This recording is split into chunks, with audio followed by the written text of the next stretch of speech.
Hello everyone, and welcome back to Dark Sleep Radio. Here on this channel, I share real-life encounters with beings from beyond the skies to help you unwind and drift off to sleep. Before we dive in, I would love to hear from you. Leave a comment and let me know where you're tuning in from. Now, find a comfortable spot, relax, and let's begin.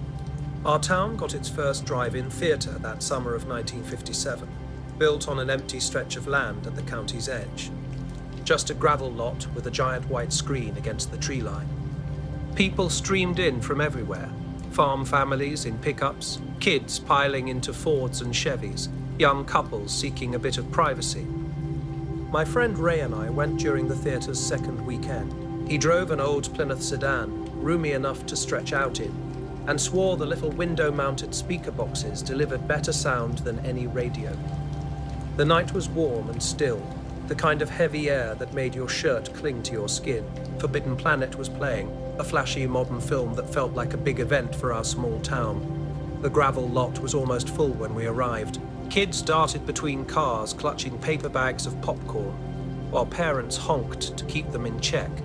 We parked midway back, positioned just right to see the screen clearly. Ray headed to the snack stand while I watched cars rolling in, headlight beams cutting through dust.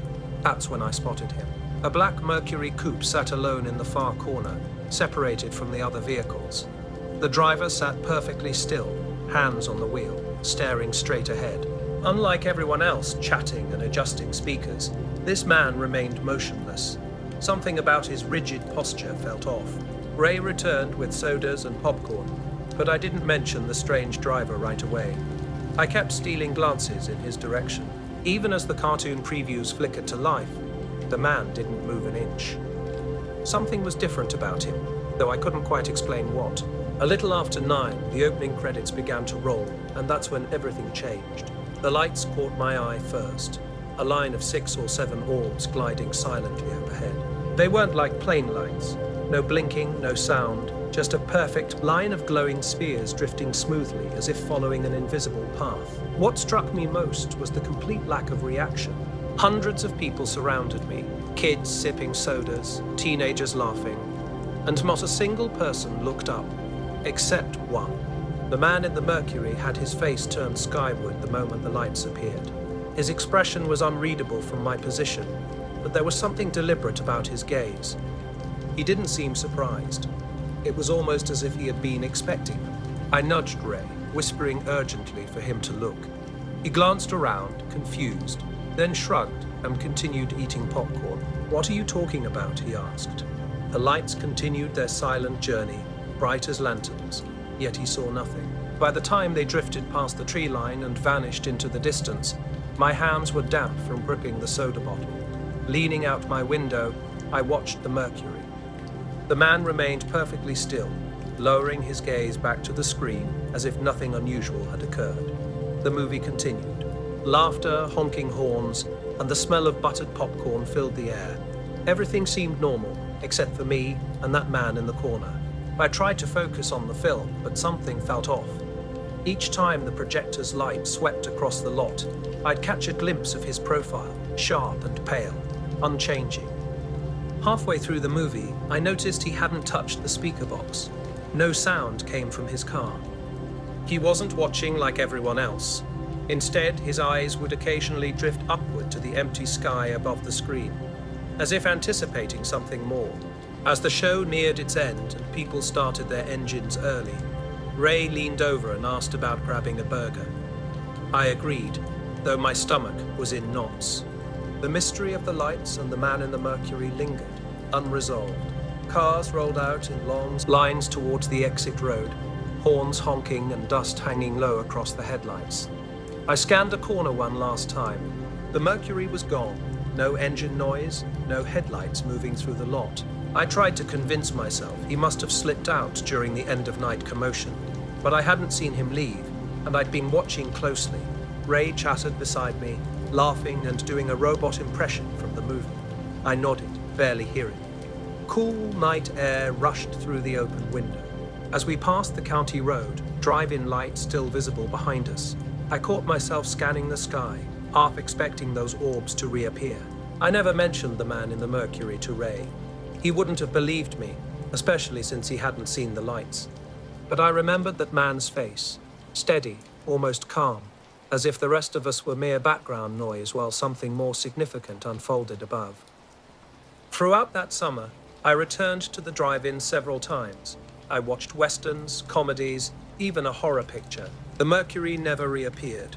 Sometimes I'd park near the back row, checking the corners, but they always remained empty. Those strange lights never returned either.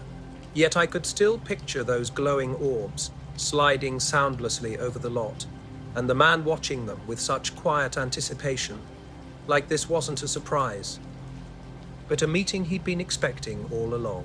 In 1952, walking home from school in a small western Kansas town, I first noticed the chalk drawings. Initially, I thought they were just a child's doodle or some game. But they were strange. Sharp angles forming something like a broken circle with little lines radiating outward. I paused, studied them, then continued walking. By the next day, more drawings had appeared on sidewalks near the tracks. Curious, I asked classmates about them. Nobody knew their origin. Clara J. Ensign, a classmate, casually mentioned, "The man by the tracks showed me." She said it so matter-of-factly. When I pressed her for details, she simply shrugged and stared at her shoes. The tracks, just past the old grain elevator, weren't far from town. No trains had run on them for years. I'd been hearing about the man by the tracks for years, but I didn't pay much attention at first. Then the drawings started appearing everywhere. They showed up near the train tracks, by the corner store, in front of the school, and even on my own street. Every kid I talked to knew something about this mysterious figure. Nobody could describe him clearly. Some mentioned a long coat, others talked about a hat pulled low, but no one could recall a face. One evening, I decided to stay out later than usual, hoping to catch a glimpse of this elusive man myself. The town was eerily silent. Street lamps cast weak circles of light that barely reached beyond their posts. A dry, dusty wind blew from the fields. As I approached the tracks, something felt off. I saw the grain elevator, the tracks, and some chalk symbols on the ground. Then I noticed a shadow, tall and thin. It stood perfectly still just beyond the lamp's reach. I froze. The wind whistled through nearby leaves, but the shadow didn't move, not even a slight sway. When I blinked, it seemed to have shifted position. Suddenly, nothing looked familiar. The next day at school, more chalk drawings had appeared. The same symbol, repeated over and over. What struck me most was that the kids drawing them didn't seem to remember doing it. I asked Tommy Harper about a drawing he'd made, and he looked confused.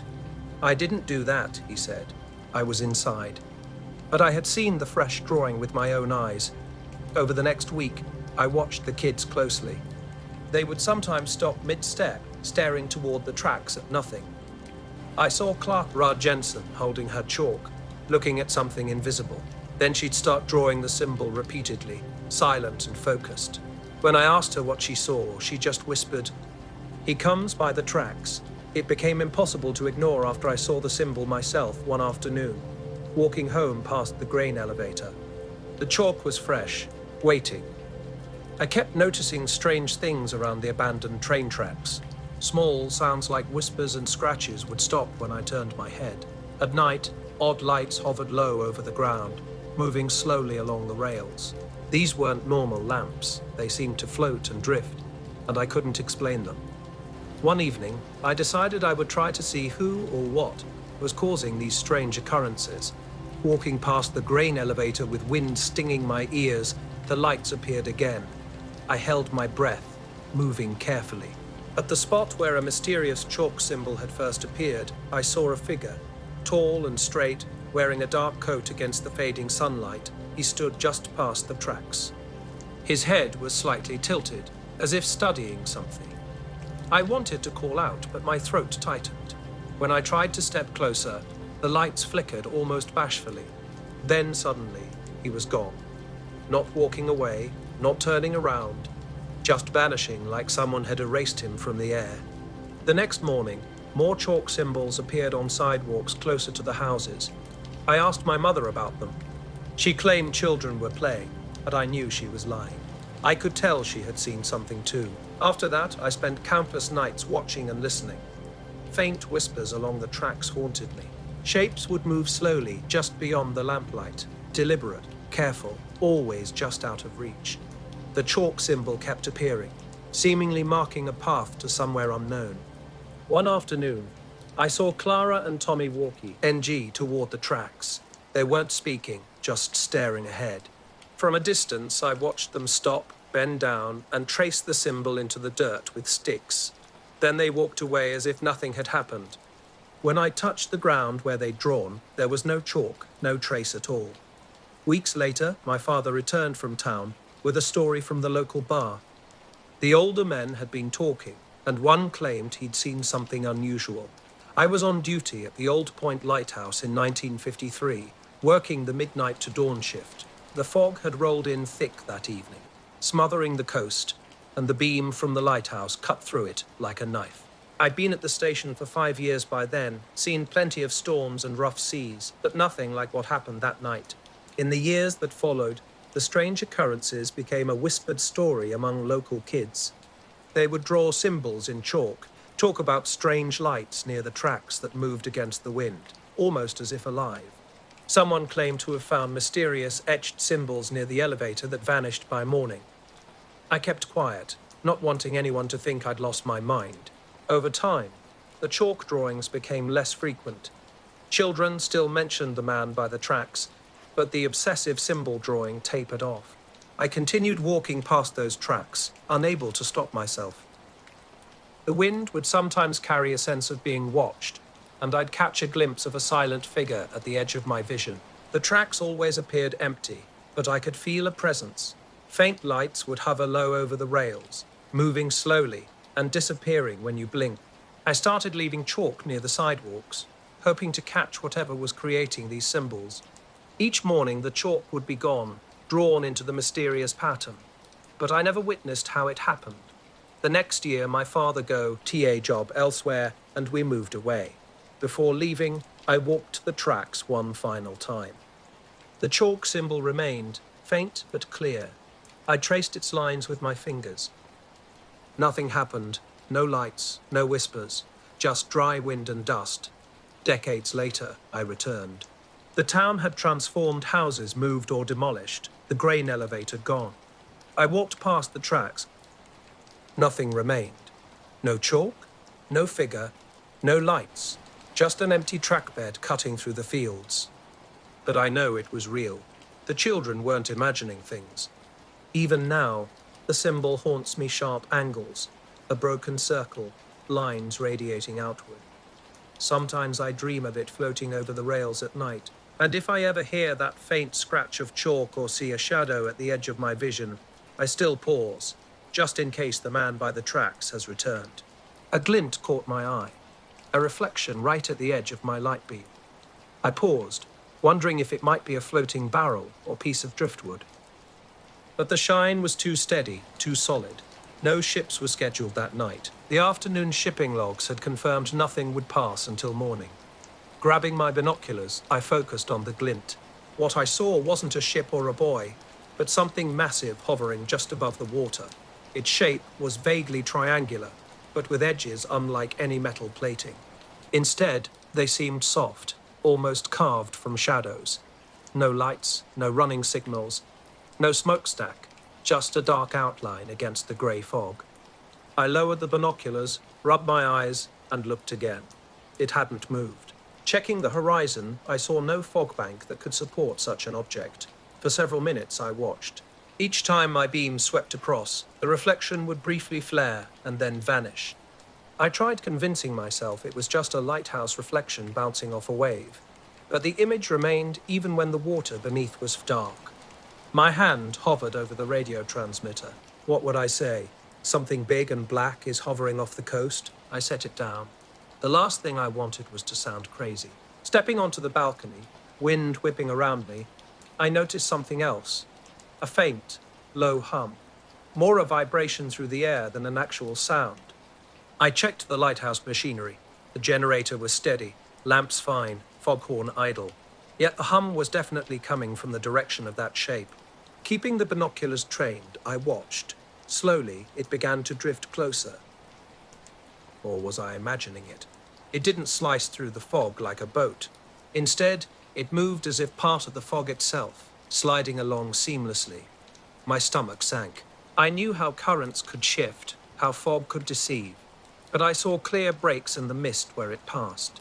This had mass. Something solid and enormous was out there.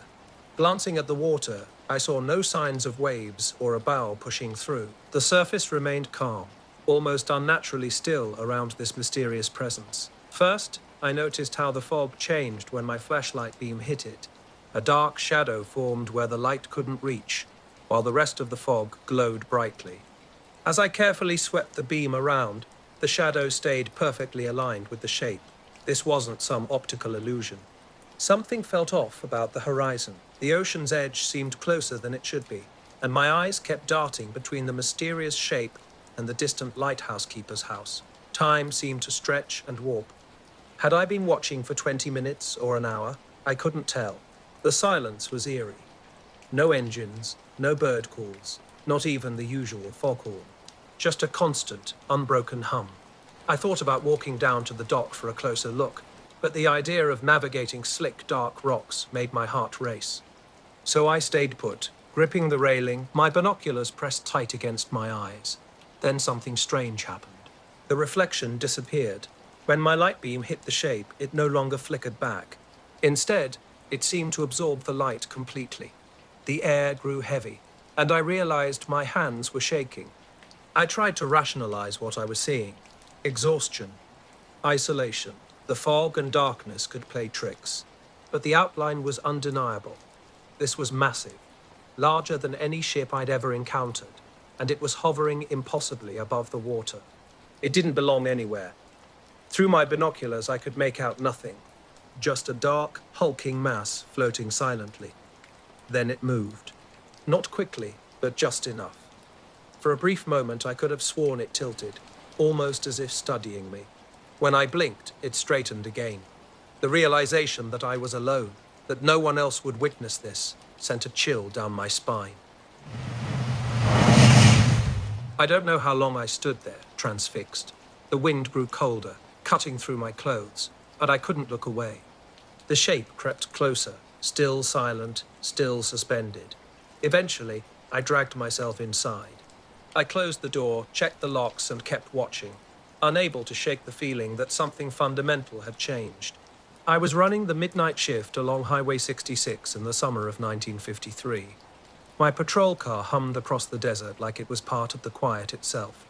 Hours of solitude stretched before me, with just the engine's steady rhythm and distant coyote howls breaking the silence. The stars seemed closer that night, brighter than usual, spread across the black sky in a way that made the desert feel smaller somehow. About halfway between Kingman and Seligman, a car caught my eye, pulled over on the shoulder. No headlights, engine likely dead, sitting there like an abandoned shell. I approached slowly, flashing my lights briefly. It was a dark Greyside E1950 Plymouth, an older model that looked out of place in the vast emptiness. Stepping out into the warm sand, the asphalt's heat clinging to my shoes, I walked toward the driver's side. A man sat inside, hands gripping the wheel, staring straight up at the sky. "Everything all right, sir?" I called out. No response. His stillness was unlike anything I'd seen before. People freeze in shock, but this was different. His eyes were fixed upward, not like someone squinting at something, but locked in an unnatural, intense gaze. Years later, I'd find myself remembering another strange encounter over water. Binoculars trained through a window, a dark shape hovering above the waves.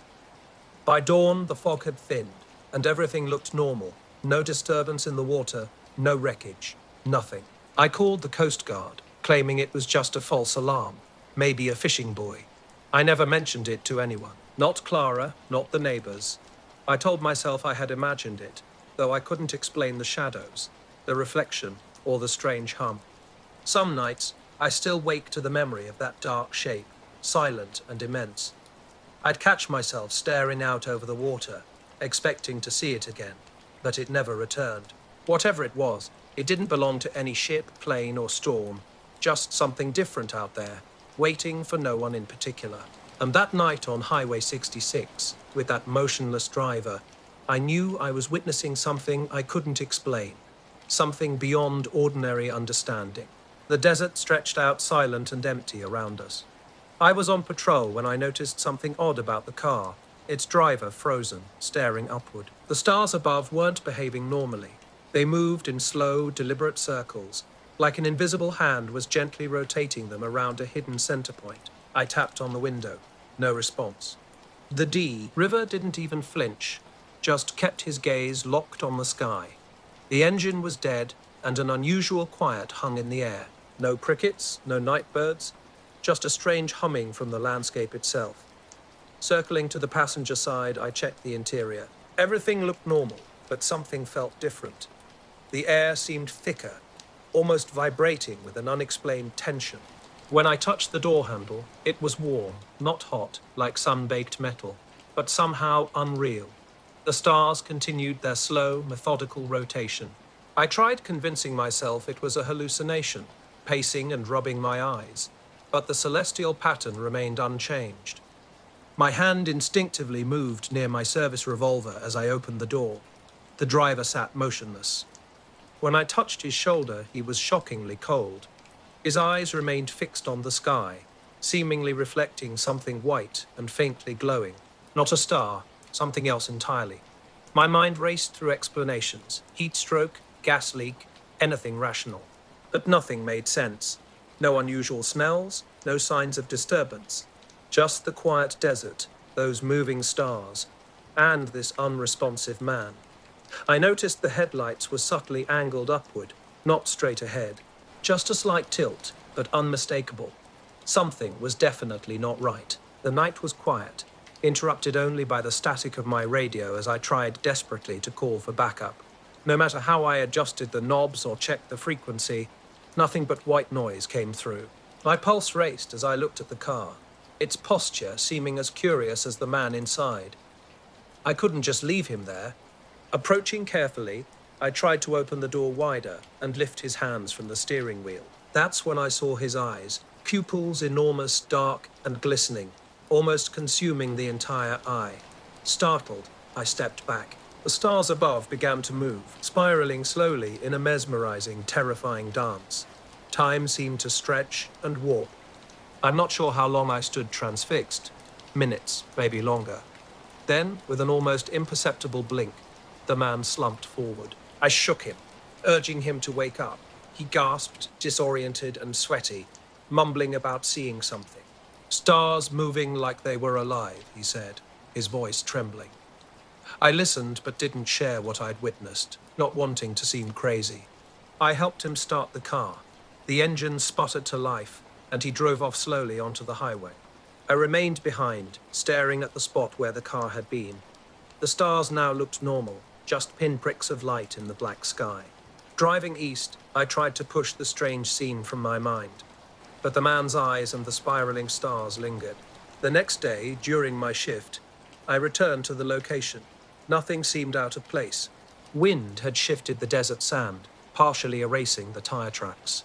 I discreetly asked around Kingman and Seligman. No reports of anything unusual. The man vanished, not in hospital logs, not in police records. I kept the story to myself.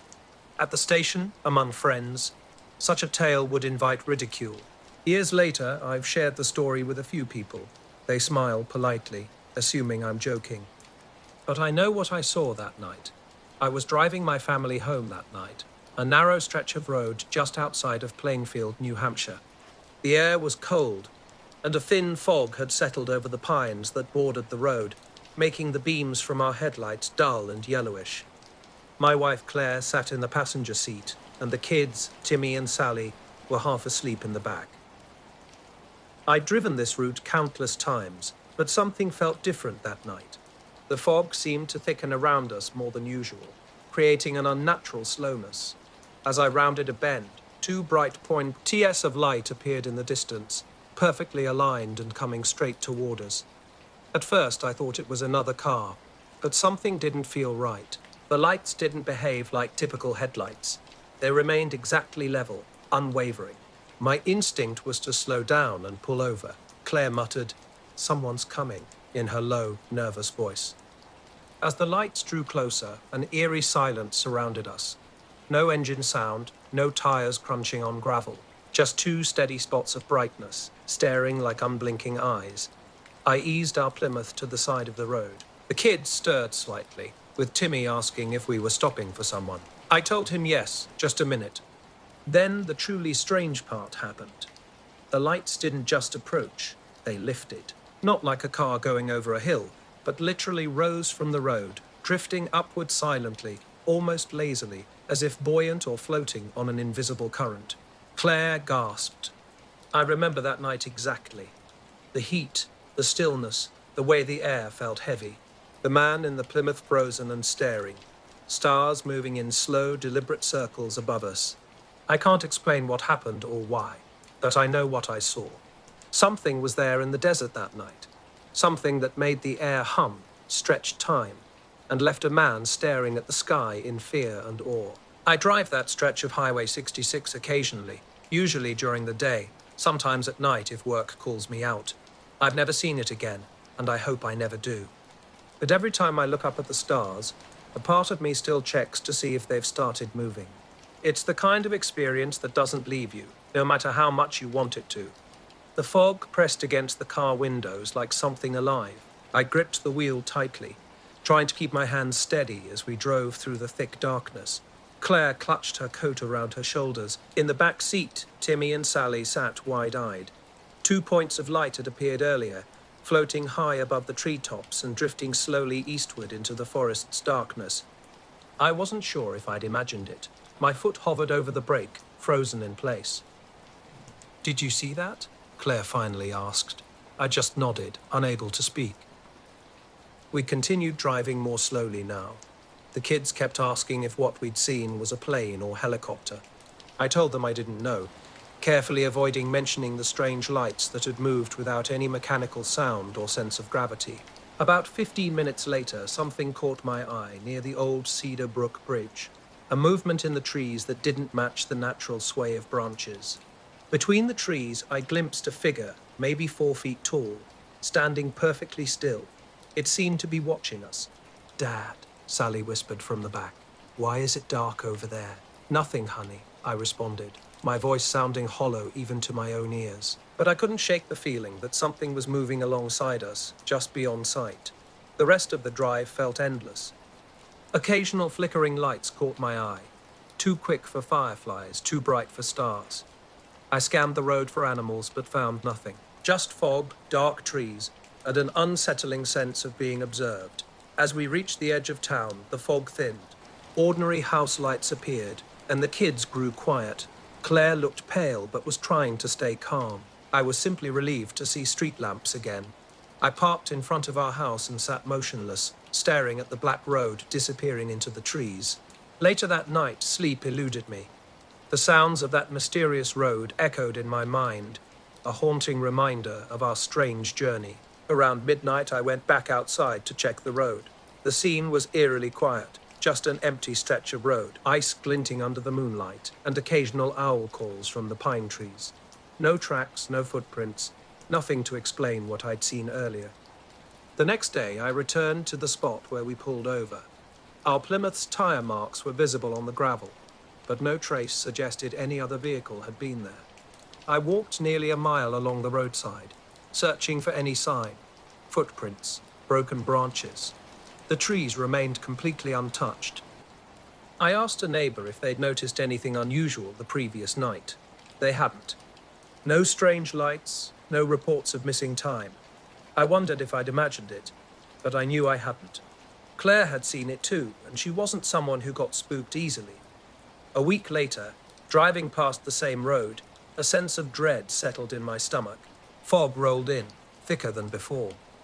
As I slowed down, I caught a fleeting glimpse of something moving at the tree line, a shimmer like a reflection or a ripple. My heart raced, but when I looked directly, nothing was there. I still can't explain what happened. 2 lights rising silently from the ground, drifting into the sky, and that brief movement among the trees. I've returned to that road countless times, day and night, in clear weather and fog, but it never repeated. Yet every time I pass that stretch, I feel watched, something just beyond my perception. Some dismiss it as a trick of light and fog, but I know what I saw. The strangest part wasn't any sense of threat. No roar, no danger, no pain. Just a presence moving in impossible ways. I can't rationalize it, and that uncertainty haunts me. Claire says I shouldn't obsess, that our family is safe, and there's likely a simple explanation. But the image of those two soundless lights rising and gliding away stays with me. On quiet nights when fog presses against the window, I imagine them hovering beyond the pines, waiting. I told him that he should know. Tell this story because it's real. Nothing pursued us. Nothing followed the car. But something was there. Here's the rewritten text. The night was quiet at the Sinclair station near Route 66 back in 1953. My shift dragged on slowly, with barely any traffic breaking the desert's endless silence. The wind whipped dust around the gas pumps, creating an eerie atmosphere. When the Packard rolled in, something felt different. Dark blue and gleaming, it moved with an unnatural stillness that made me pause. The driver caught my attention immediately. Pale face, unblinking eyes, voice like a machine. "Good evening," he said. "Do the crafts still land nearby?" His question hung in the air. I was used to strange inquiries out here, but this was different. "Sometimes," I muttered, unsure how to respond. He didn't react, just waited with an unsettling calm that sent a chill down my spine. As I moved to pump his gas, I noticed something odd about the car. The metal seemed to swallow light, making everything around it look dull and faded. When I glanced back, the license plate had changed, from having clear numbers to suddenly being completely blank. Years later, Claire and the kids never spoke about that night. We understood some experiences defy explanation. The road where it happened always felt different, a quiet emptiness that didn't belong. If the fog rolls in, I know I'll see it again. Some things you just accept and keep driving. That's exactly what we did. I gripped the counter, trying to stay calm as he sat there motionless. Most people asking questions like his would seem nervous, almost embarrassed, but not him. He spoke with absolute certainty, like what he was saying was simple fact. When I asked if there was anything inside, his response was vague, just directions, punctuated by a gesture down the highway. The desert around the gas station was eerily silent. NT, no coyotes, no wind-rustling rocks, no distant highway sounds, just absolute stillness.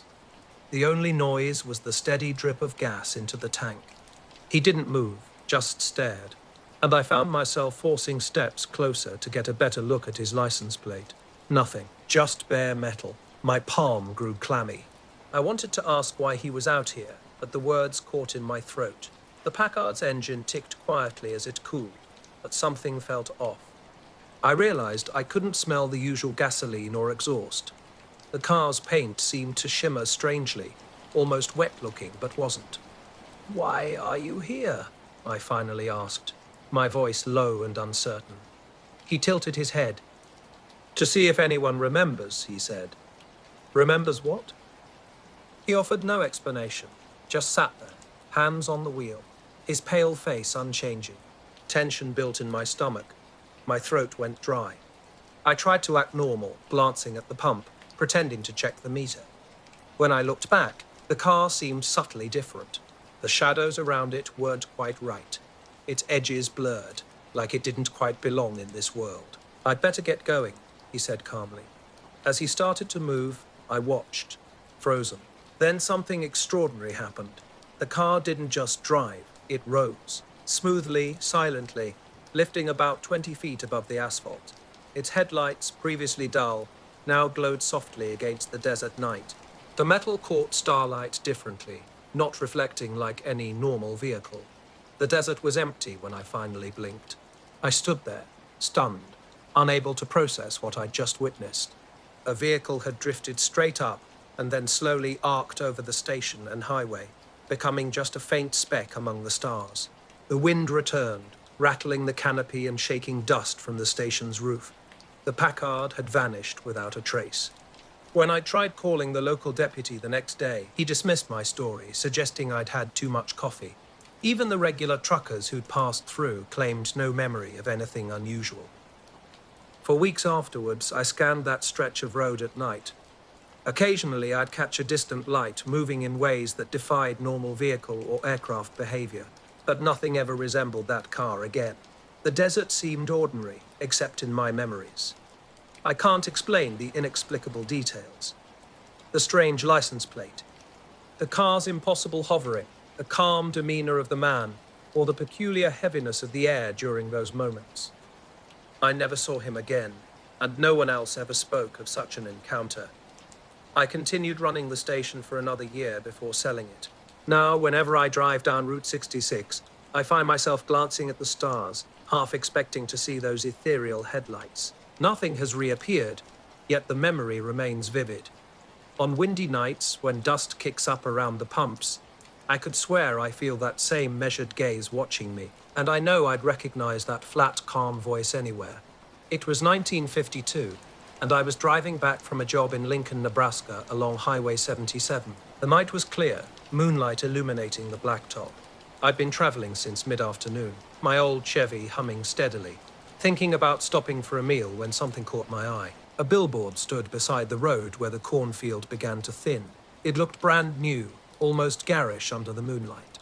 The advertisement was for a drink called Solora's Nectar, a name I assumed belonged to a new soda competing with established brands. Shiny letters, almost like enamel, surrounded a picture of a tall glass with what appeared to be fruit floating inside. I slowed down, considering a future stop to investigate. I knew exactly where the billboard had been, and I was sure about what I'd seen. It wasn't just confusion. Something felt heavier, like being caught off guard by something that shouldn't exist. The first time I saw it was late at night, standing alone in the dark, as if it had sprung up overnight. When I told my buddy George about it the next morning, he laughed and said I must have been tired. The following Saturday, I drove back to check. Not knocked down or vandalized, just vanished. I slowed the car, squinting down the road, but the cornfields were empty, with only old, weathered fence posts. At the Waverley station, I asked the attendant about a new soda ad. He frowned and shook his head, saying he'd never heard of it or seen any new billboards. A week later, I returned during daylight, thinking I might have misremembered the location. The road looked normal. I stopped at a nearby farm and asked the farmer if he'd noticed anything unusual. He just raised his eyebrows and said no, nothing strange, no new signs, but I swear every detail was vivid. The colors, the light, the glass of fruit. It felt so real, like it had been waiting right there for me. Then, a few nights later, taking a different route back to Lincoln, I noticed something odd. Small lights hovered in the distance, too high and steady to be insects, not moving like airplanes or cars. They pulsed softly. As I drove closer, they seemed to fade, leaving only darkness. When I told George, he laughed dismissively, suggesting I'd been driving too much. But I kept thinking about the billboard. If someone had put it up as a joke, why remove it so cleanly? And those lights, maybe I was imagining things, but they felt connected, like two different sides of the same impossible moment. It was quiet, the wind low.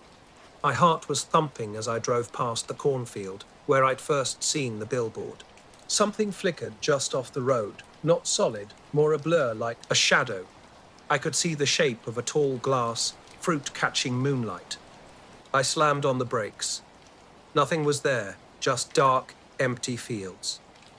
I kept driving, trying to convince myself it was fatigue. The long highway stretches and monotonous corn must have messed with my eyes. But then I noticed those little hovering lights again, closer this time, right over the fields. They didn't move quickly, just floated, almost watching me. I blinked, and one vanished, then another. By the time I passed that stretch, all were gone. When I got home, I told my wife. She listened politely, didn't ask questions. "You've been driving a lot," she said. "You need rest." I agreed. Maybe she was right. Maybe my mind had invented the billboard. Then came the strangest part. A few nights later, I was at a small diner outside Lincoln. The waitress brought my coffee, and her eyes flicked toward the window. "Did you see it?" she asked quietly. I frowned. She hesitated, then spoke about lights over the fields. People had been talking, seeing them all week. I didn't mention the billboard. Didn't want to sound crazy.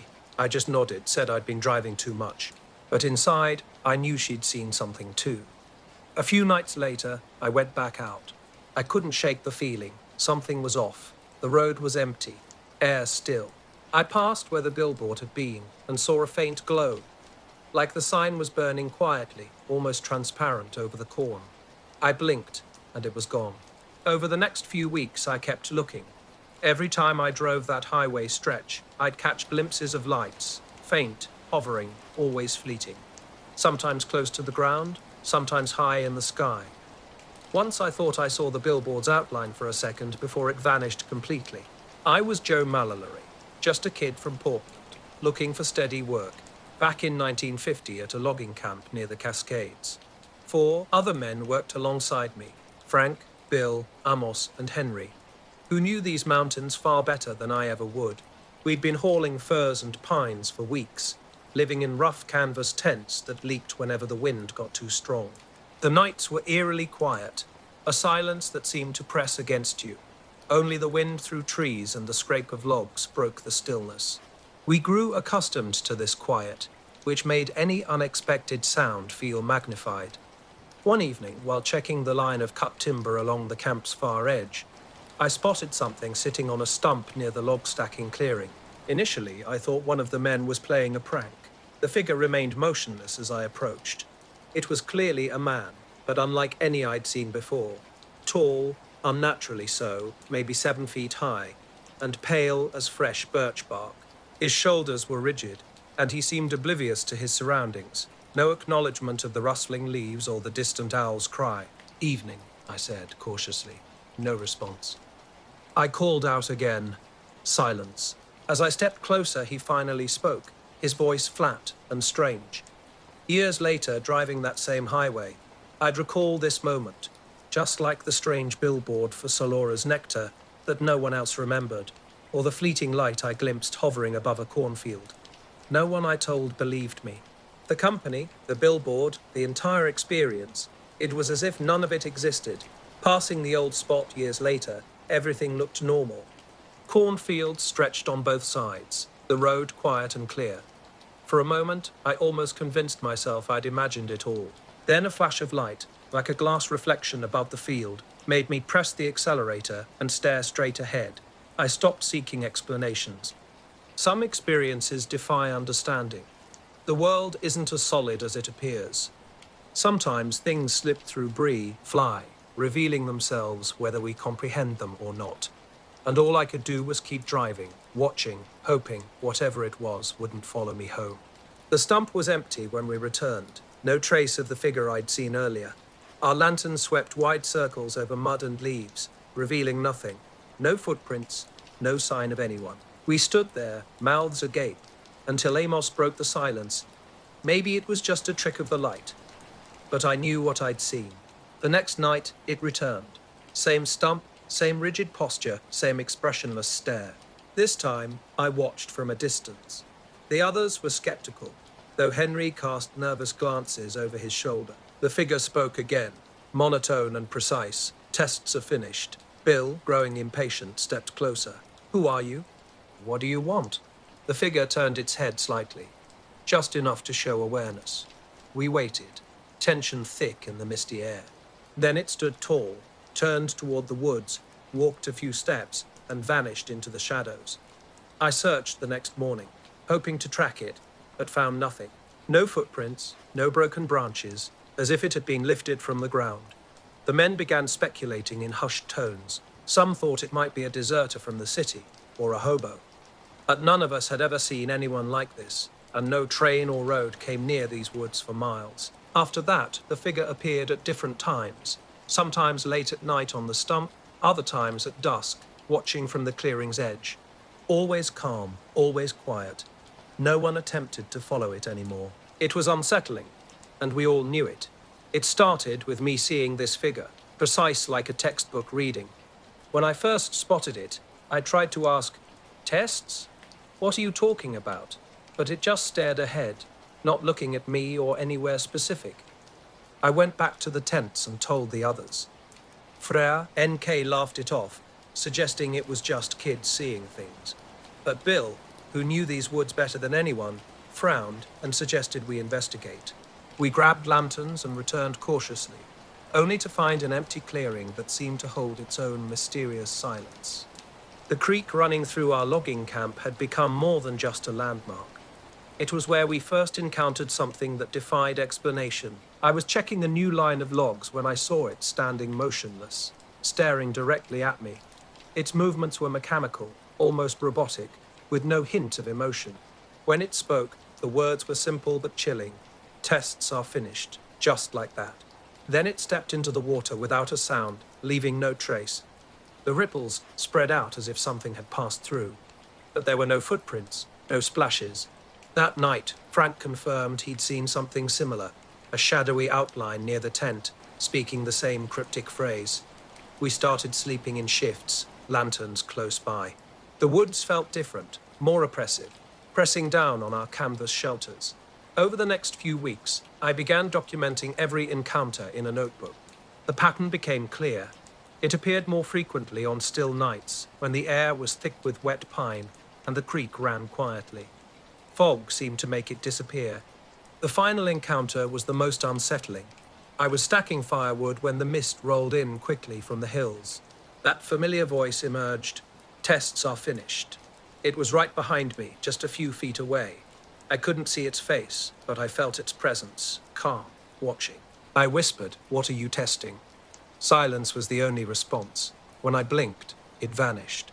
Nothing remained but fog, mud, and the creek's soft murmur. The next morning, my colleagues found me staring at a stump, lantern in hand. Bill tried to lighten the mood, suggesting maybe the tests were complete. Nobody wanted to discuss it further.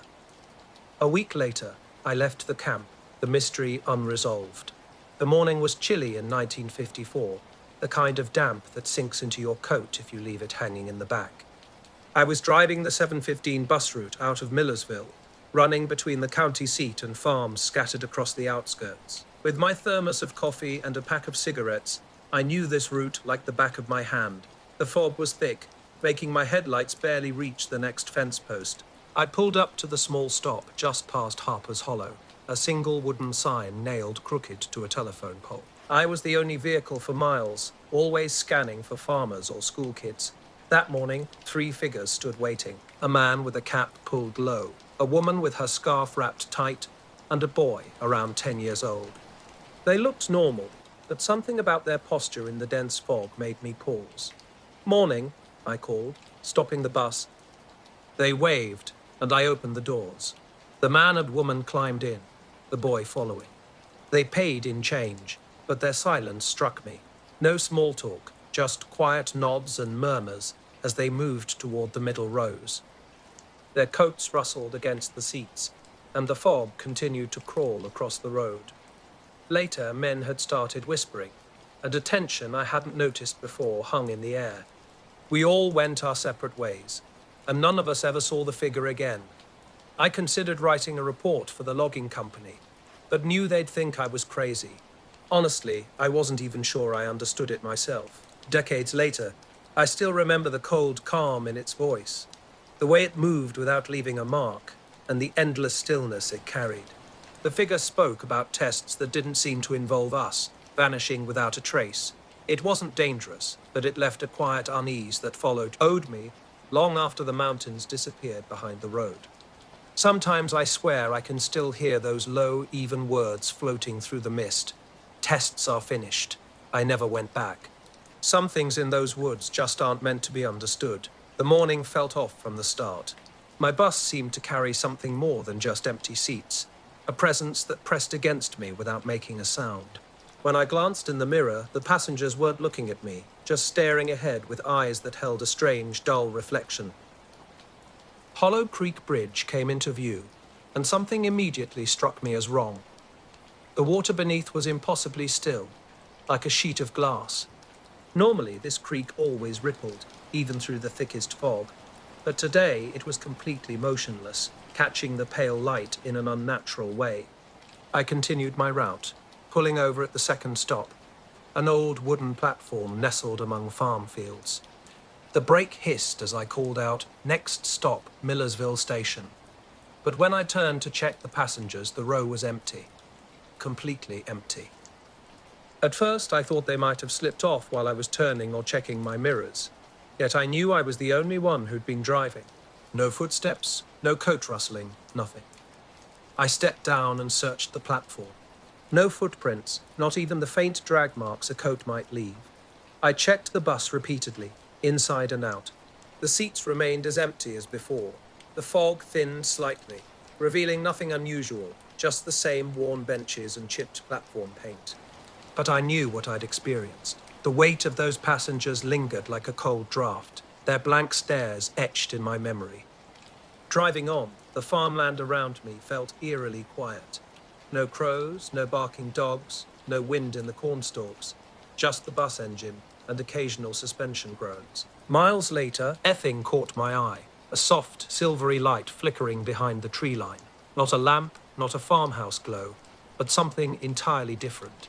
I slowed down, squinting into the mist. I was driving my usual route early that morning when something caught my eye. A shape hovering just above the ground, not moving like a reflection would. It vanished as quickly as it appeared, and I chalked it up to morning fog and nerves. I'd driven this route for years, knowing how the mind can conjure shapes out of nothing. At Millersville Station, I stopped the bus and did my usual check. Empty benches, no passengers. I asked old man Reed, the ticket clerk, if anyone had been on my bus. He gave me a strange look, frowning as I described the 3 passengers I'd picked up at Harper's Hollow. "Never heard anyone come from that direction this early," he said. "Roads out there are empty before 7. The memory haunted me on the drive home. The fog had burned away, revealing a pale sun, and the town slowly waking up. But in my mind, I kept seeing them. The man with the low cap, the woman with her scarf pulled tight, the boy staring ahead, and that soft silver shimmer behind the trees that seemed to follow us. A few days later, I went back to Harper's Hollow, hoping to find some trace of those passengers. Nothing. Just fog rolling across empty fields, and the old wooden sign, as crooked as ever. I went back to my routine, and nothing like that happened again. But sometimes, when the fog rolls in and the morning is unnaturally still, I catch a glimpse of a faint silver shape at the edge of the trees, watching, waiting, and for a moment, I wonder. I still check the mirrors a little longer than I should, just in case. The memory of that bus ride haunts me, how the seats felt heavier, the emptiness where passengers should have been. It never came close, never made a sound. Sometimes I wonder if I should turn around, go back to that empty stop, just to see if it was all real or if I'm the only one who remembers. The first grey light was seeping through the curtains of the sheriff's office when I woke up. Dawn made everything look softer but colder. Coffee and sawdust from the floors I'd scrubbed the night before lingered in the air. I rubbed my eyes and noticed the silence. Too quiet for a town that usually had someone heading to the diner or depot. Just outside my window, a line of people stood on the courthouse steps, shoulder to shoulder, all facing the same direction. I froze, trying to make sense of it. Millersville was a tiny place, barely 100 folks living here. I knew everyone by sight, but not everyone in this line. My boots crunched on frost-hardened gravel as I stepped out. They didn't move or look at me, just stood perfectly still. The air felt heavy, pressing down on my shoulders. "Morning, folks. Everything all right?" No answer. Walking closer, my heart started pounding. Their positioning was odd, feet perfectly straight, hands at their sides, heads tilted slightly forward, no breath clouds in the cold air. Some I recognized, Mrs. Hensley from the bakery, old Tom Miller from the hardware store, young Ricky Langley. Others were complete strangers. I called out again, louder. Approaching a woman in a blue coat, I saw she didn't flinch, blink, or breathe. When I tapped her shoulder, she started walking. Not running, just walking. And then everyone followed, moving at the exact same pace. I wandered down Main Street, searching for signs of life after witnessing something extraordinary at the courthouse. The streets were eerily quiet, with the diner's door open and steam rising from coffee urns. but no one inside. The bakery was just as empty. In the distance, a line of people moved with an unusual rhythm, not marching aggressive, but controlled and deliberate. As the sun climbed higher, early farmers and schoolchildren began to appear. I called out, hoping someone might acknowledge what I'd seen, but they moved about their morning as if nothing unusual had happened.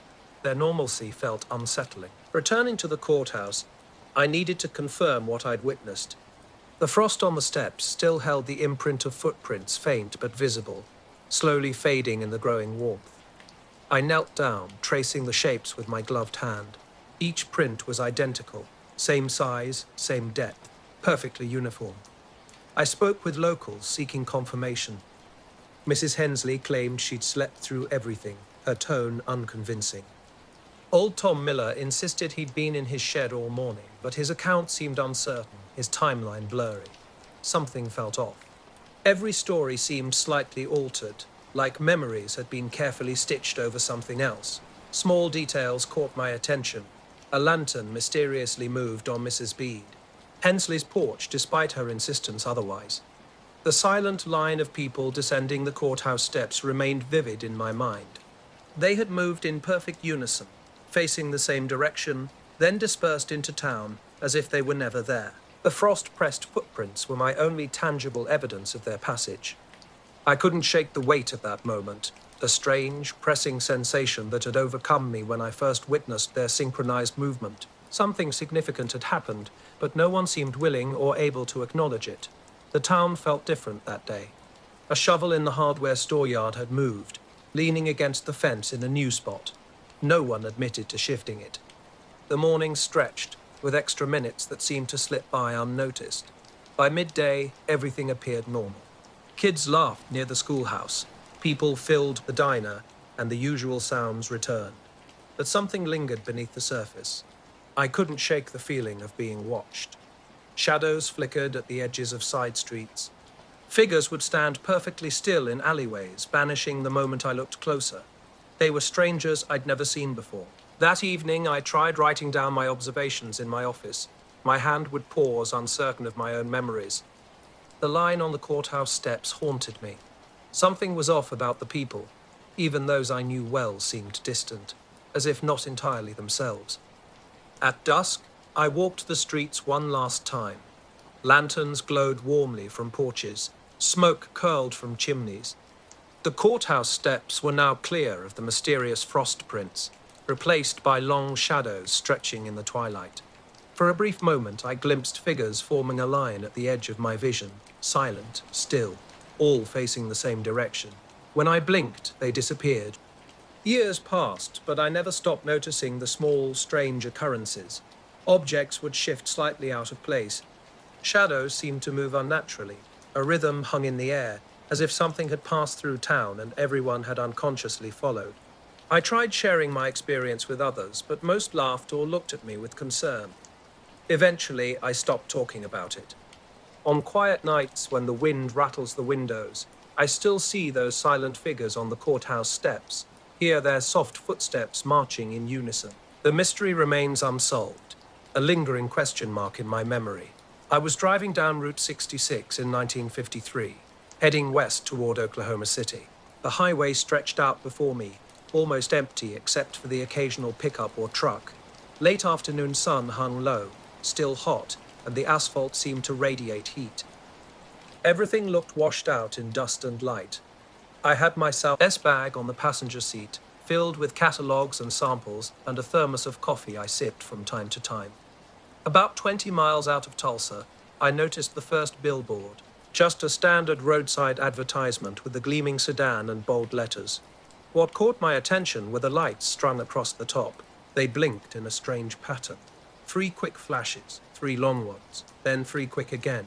I chuckled, thinking maybe some kid had rigged a timer as a prank. But then, something odd happened. By the next curve, I saw the exact same billboard. Same car, same ad, same blinking lights. Exact same pattern. I slowed down, checking the side roads. They were empty. Miles of straight highway surrounded me. My grip tightened on the steering wheel. At the next exit, I stopped at a small diner to clear my head.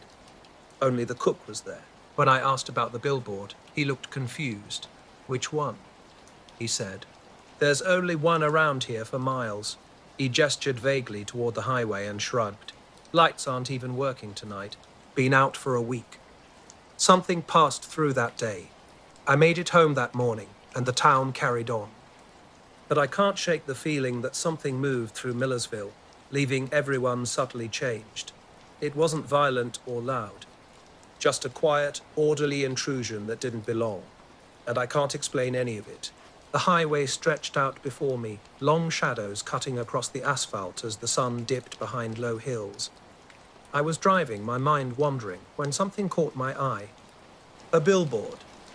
First time I thought maybe I'd imagined it. But then it happened again and again. The lights were methodical. Short, short, short. Long, long, long, short, short, short, short. Not random, mechanical. Precise. I checked my mirrors. Nothing behind me. No other vehicles. No turn-offs I might have missed. My hands gripped the steering wheel tighter. I slowed down, trying to get a better look. 50 miles per hour. Then 40. Nothing on the ground. Nothing in the air. Sweat started to form on the back of my neck. The third time, I knew I wasn't imagining anything. Same billboard. Same exact spot. Same blinking pattern. Heart racing, I pulled over. The truck's engine hummed. Wind whispered over the empty plains. I got out, walked the roadside. No tire marks. No tracks. No wires. No controls. Just an empty billboard standing there. Back in the truck, I tried to rationalize it. Too much coffee. Too much sun. Exhaustion playing tricks. I drove on, eyes scanning the horizon, waiting, expecting. But nothing appeared for another 30 miles. At the next town, I stopped for gas. A young attendant named Harold pumped my fuel. We chatted. I mentioned the billboard.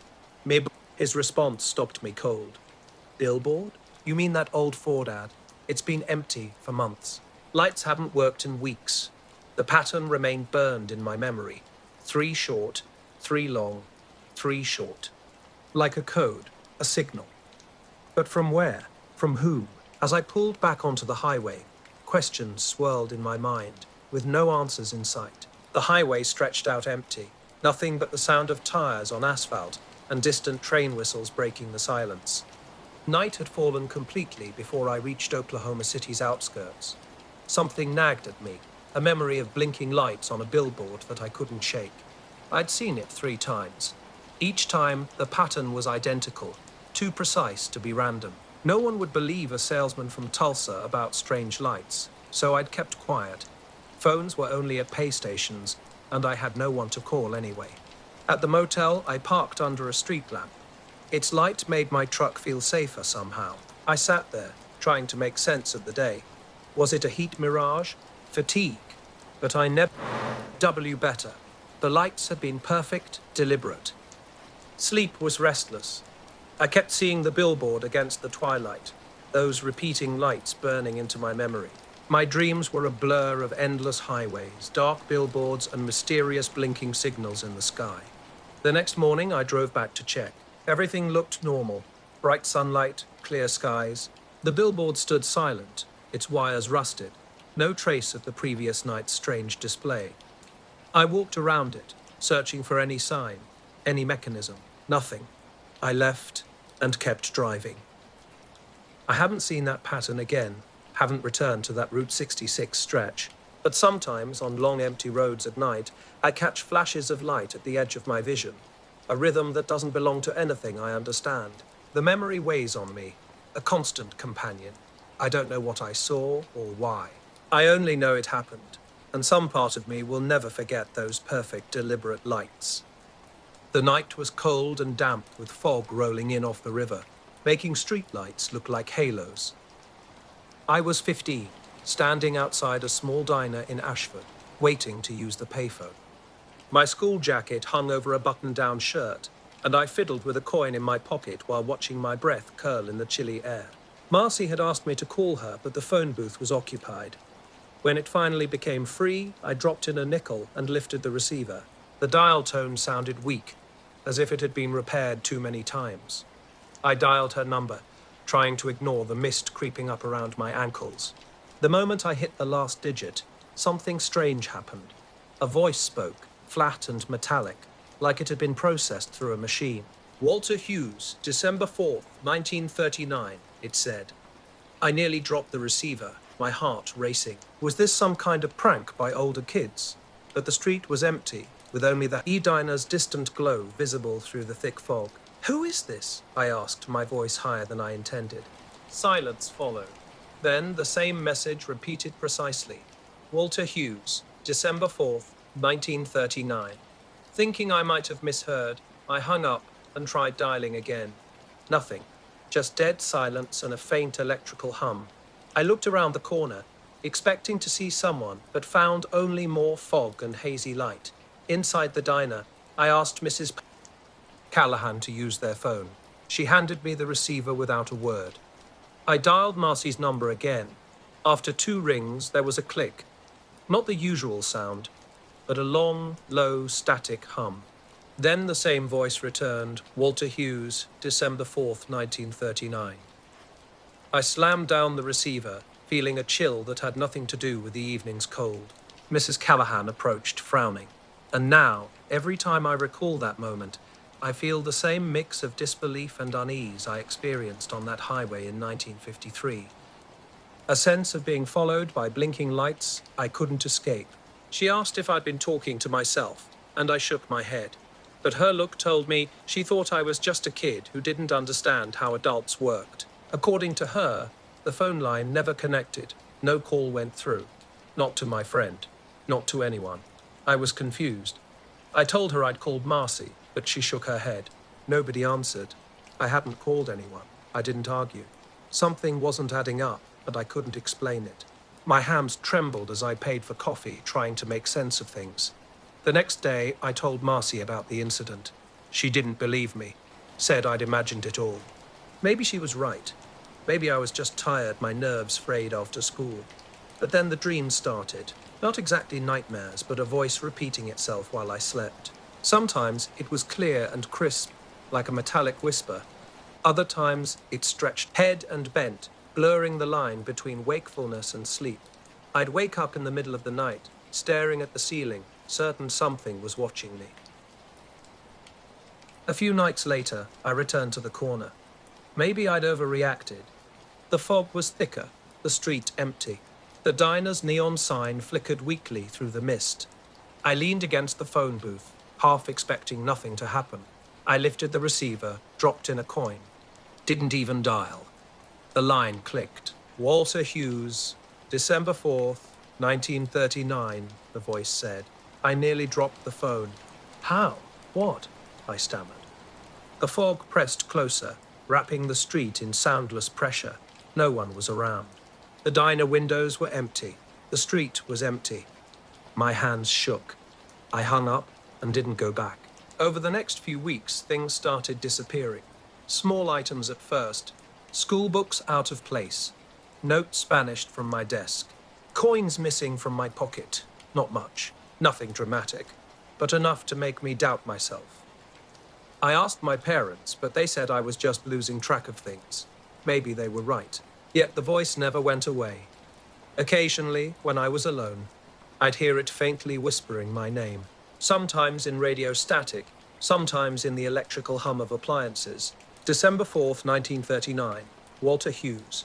The date was etched into my memory, whispered through a mysterious phone call that haunted me for years.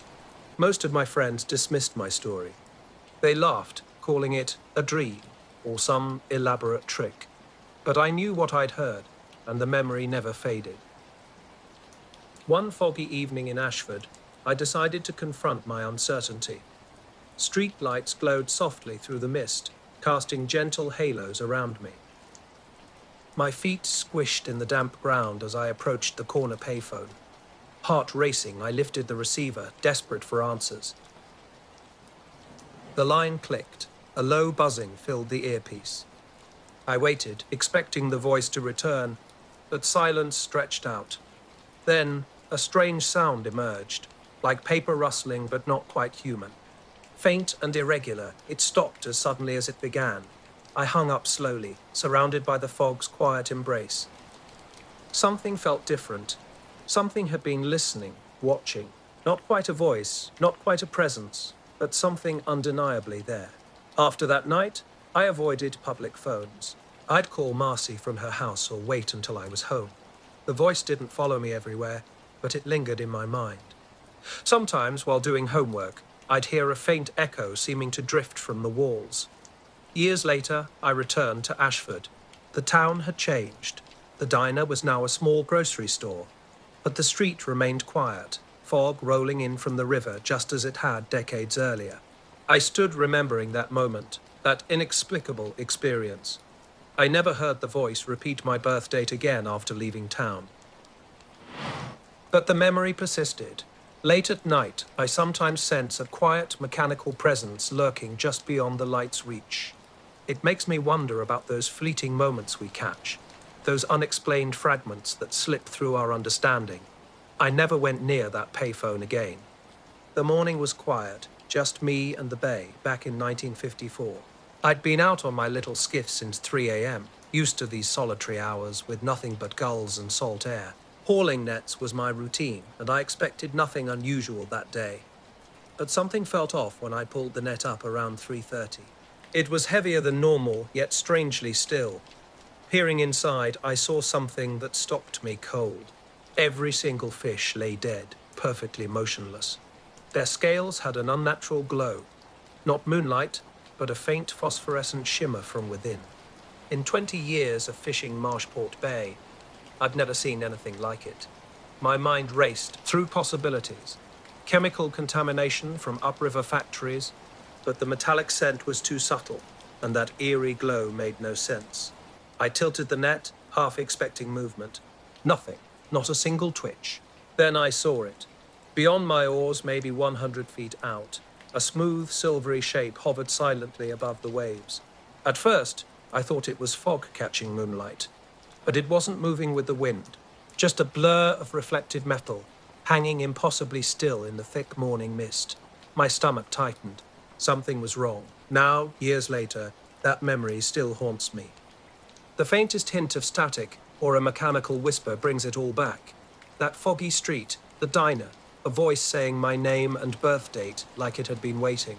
The morning started like any other, out on the bay with my fishing nets. But something was different.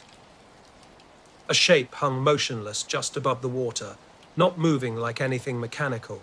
It rose slowly, smoothly, straight up. In a blink, it vanished completely. No sound, no disturbance, just gone. The dead fish in my net were still there, but an unsettling feeling crept over me. I'd been watched. My hands trembled, my chest felt tight. When I shook the net, the fish shimmered faintly in the dim light.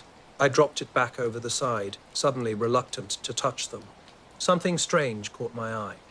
The water around the net glowed softly, as if the fish had left a trail, or maybe the light was seeping into the water itself. When I leaned closer and breathed over it, the glow dimmed. I jerked back, confused. My mind raced with possible explanations. Military tests? Some new chemical? But nothing I knew could make fish glow and cause a silent object to hover above the bay.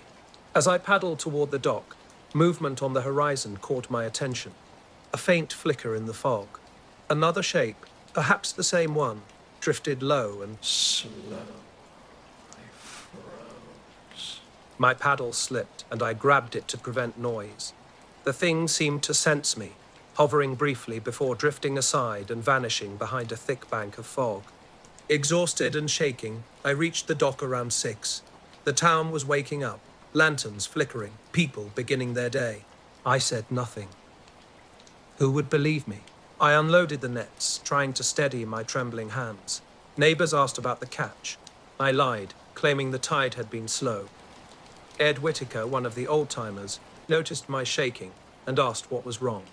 I mumbled something about a cold wind and retreated to my shack, unable to even touch breakfast. The fog rolls in sometimes, and I swear I see that silver blur low over the water. I slow my boat down, watching the ripples, and the shape appears and vanishes before I can even point. No sound, no movement except the hovering. and the water seems to shiver like it knows something I don't. I've tried everything to explain it. The tides, the fog, chemicals, my imagination, but it doesn't fit. The glow on the fish haunts me most. It was like they'd been lit from something beyond me, something I can't see. I've stopped fishing alone at night. I don't trust it. A week earlier, I spoke with Sam, who runs the bait shop. He mentioned a few fishermen had come in around the same time, saying their nets were strange that morning, but none of them talked about glowing fish. I didn't ask more. Talking about it felt wrong, like mentioning it would make it real again. The fish were back to normal in the bay. No more glow, no more dead nets. Nothing unusual, just my boat and the water and the gulls. I tried not to think about it, but the memory of that silver shape hovering above the water wouldn't leave me. Some nights I'd wake up hearing faint humming sounds over the bay, or catch a glint of something reflected in the fog when I wasn't expecting it. It was never there when I got closer, though. Just a flicker at the edge of my vision. In the early morning fog, it's too perfect, too quiet. I find myself looking out over the water, wondering if it's back again, just hovering, waiting, silent, and shining faintly in the mist. The street was dark, and at first I thought it might be a power outage or a blown fuse. But the sky was clear, not a storm in sight. As I took a few cautious steps forward, I realized I wasn't alone. Callahan from the bakery, Joe Carter from the bank, and a handful of others were standing motionless, their heads tilted upward, mouths slightly agape. Soft, uncertain murmurs floated through the air. I caught snippets of hushed conversations, punctuated by the occasional scrape of shoes on wet asphalt. Suddenly, the lights flickered back to life, one by one, casting their familiar glow across the street. That's when I saw it, or rather, what everyone else was staring at. It was enormous, not just big, but massive, as if someone had draped a giant dark tarp across the night sky. This wasn't like any aircraft or balloon I'd ever seen. No lights, no discernible shape, just a solid dark blot obscuring the stars. People whispered and pointed, but the thing itself remained eerily silent. I found myself stepping back, trying to get a better view, or perhaps convince myself it wasn't real. Mr. Carter mumbled something about clouds, but the sky was crystal clear. Mrs. Callahan spoke softly, saying she felt a sudden chill, as if the air had changed. The others nodded in agreement. Then, as quietly as it had appeared, it vanished. Not with a dramatic sweep or rush, but like someone had simply wiped it away with a sponge. One moment the stars were blocked, the next they were visible, tiny pinpricks of light against the black sky. The streetlights hummed normally, as if Namatoko nothing had happened. For a few seconds, no one moved. We just stood there, breathing shallowly, unsure of what we'd just witnessed. I approached Joe Carter.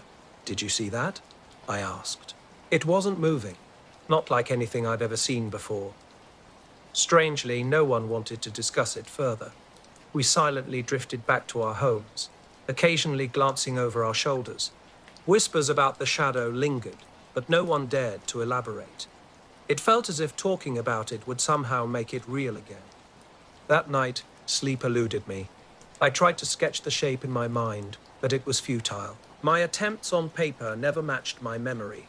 The angles and edges defied logic, impossible to capture or comprehend. The town was whispering after that night. Some claimed they'd seen something, while others insisted nothing unusual had happened. I'd been watching the sky, remembering that moment of impossible darkness with its strange proportions. The power company found no explanation for the blackout, which only added to the mystery. Nights passed, and I'd lurk near the diner's corner, scanning Main Street. Everything seemed normal, street lights buzzing, the sky stretching endlessly overhead. I avoided talking about what I'd witnessed. Discussing it felt like an invitation for something to reappear. Then it happened again. Walking back late one night, my coat pulled tight against the cold. I caught a flicker in the alley behind the general store. A shadow, quick, sharp, vanishing before I could focus. The street remained empty, the air still. No footsteps, no smell, just a sensation of something being cut from the edge of my vision. The asphalt looked different when I passed again, faintly glossy, as if smoothed by an unseen hand. No tracks, no evidence. just a subtle wrongness that made me step back. The following night, I sat in my car at the diner's lot, watching. My eyes kept drifting to the sky, searching for something I couldn't name. Suddenly, all the streetlights flickered simultaneously. A heaviness pressed down around me, not in the air, but in the space itself. Less than a minute, and then everything returned to normal. For months afterward, I watched the streetlights. Something had changed, though I couldn't explain what. The town continued its quiet routine, but I knew something lurked just beyond perception, waiting.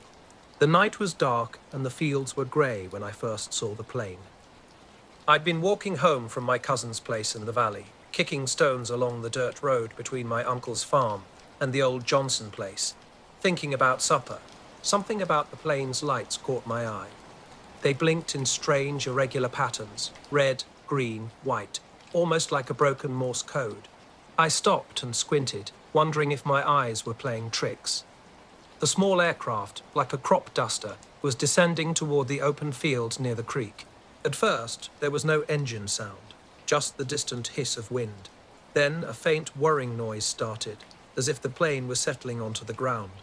I trudged through wet dirt and mud, everything smelling of cold earth and grass.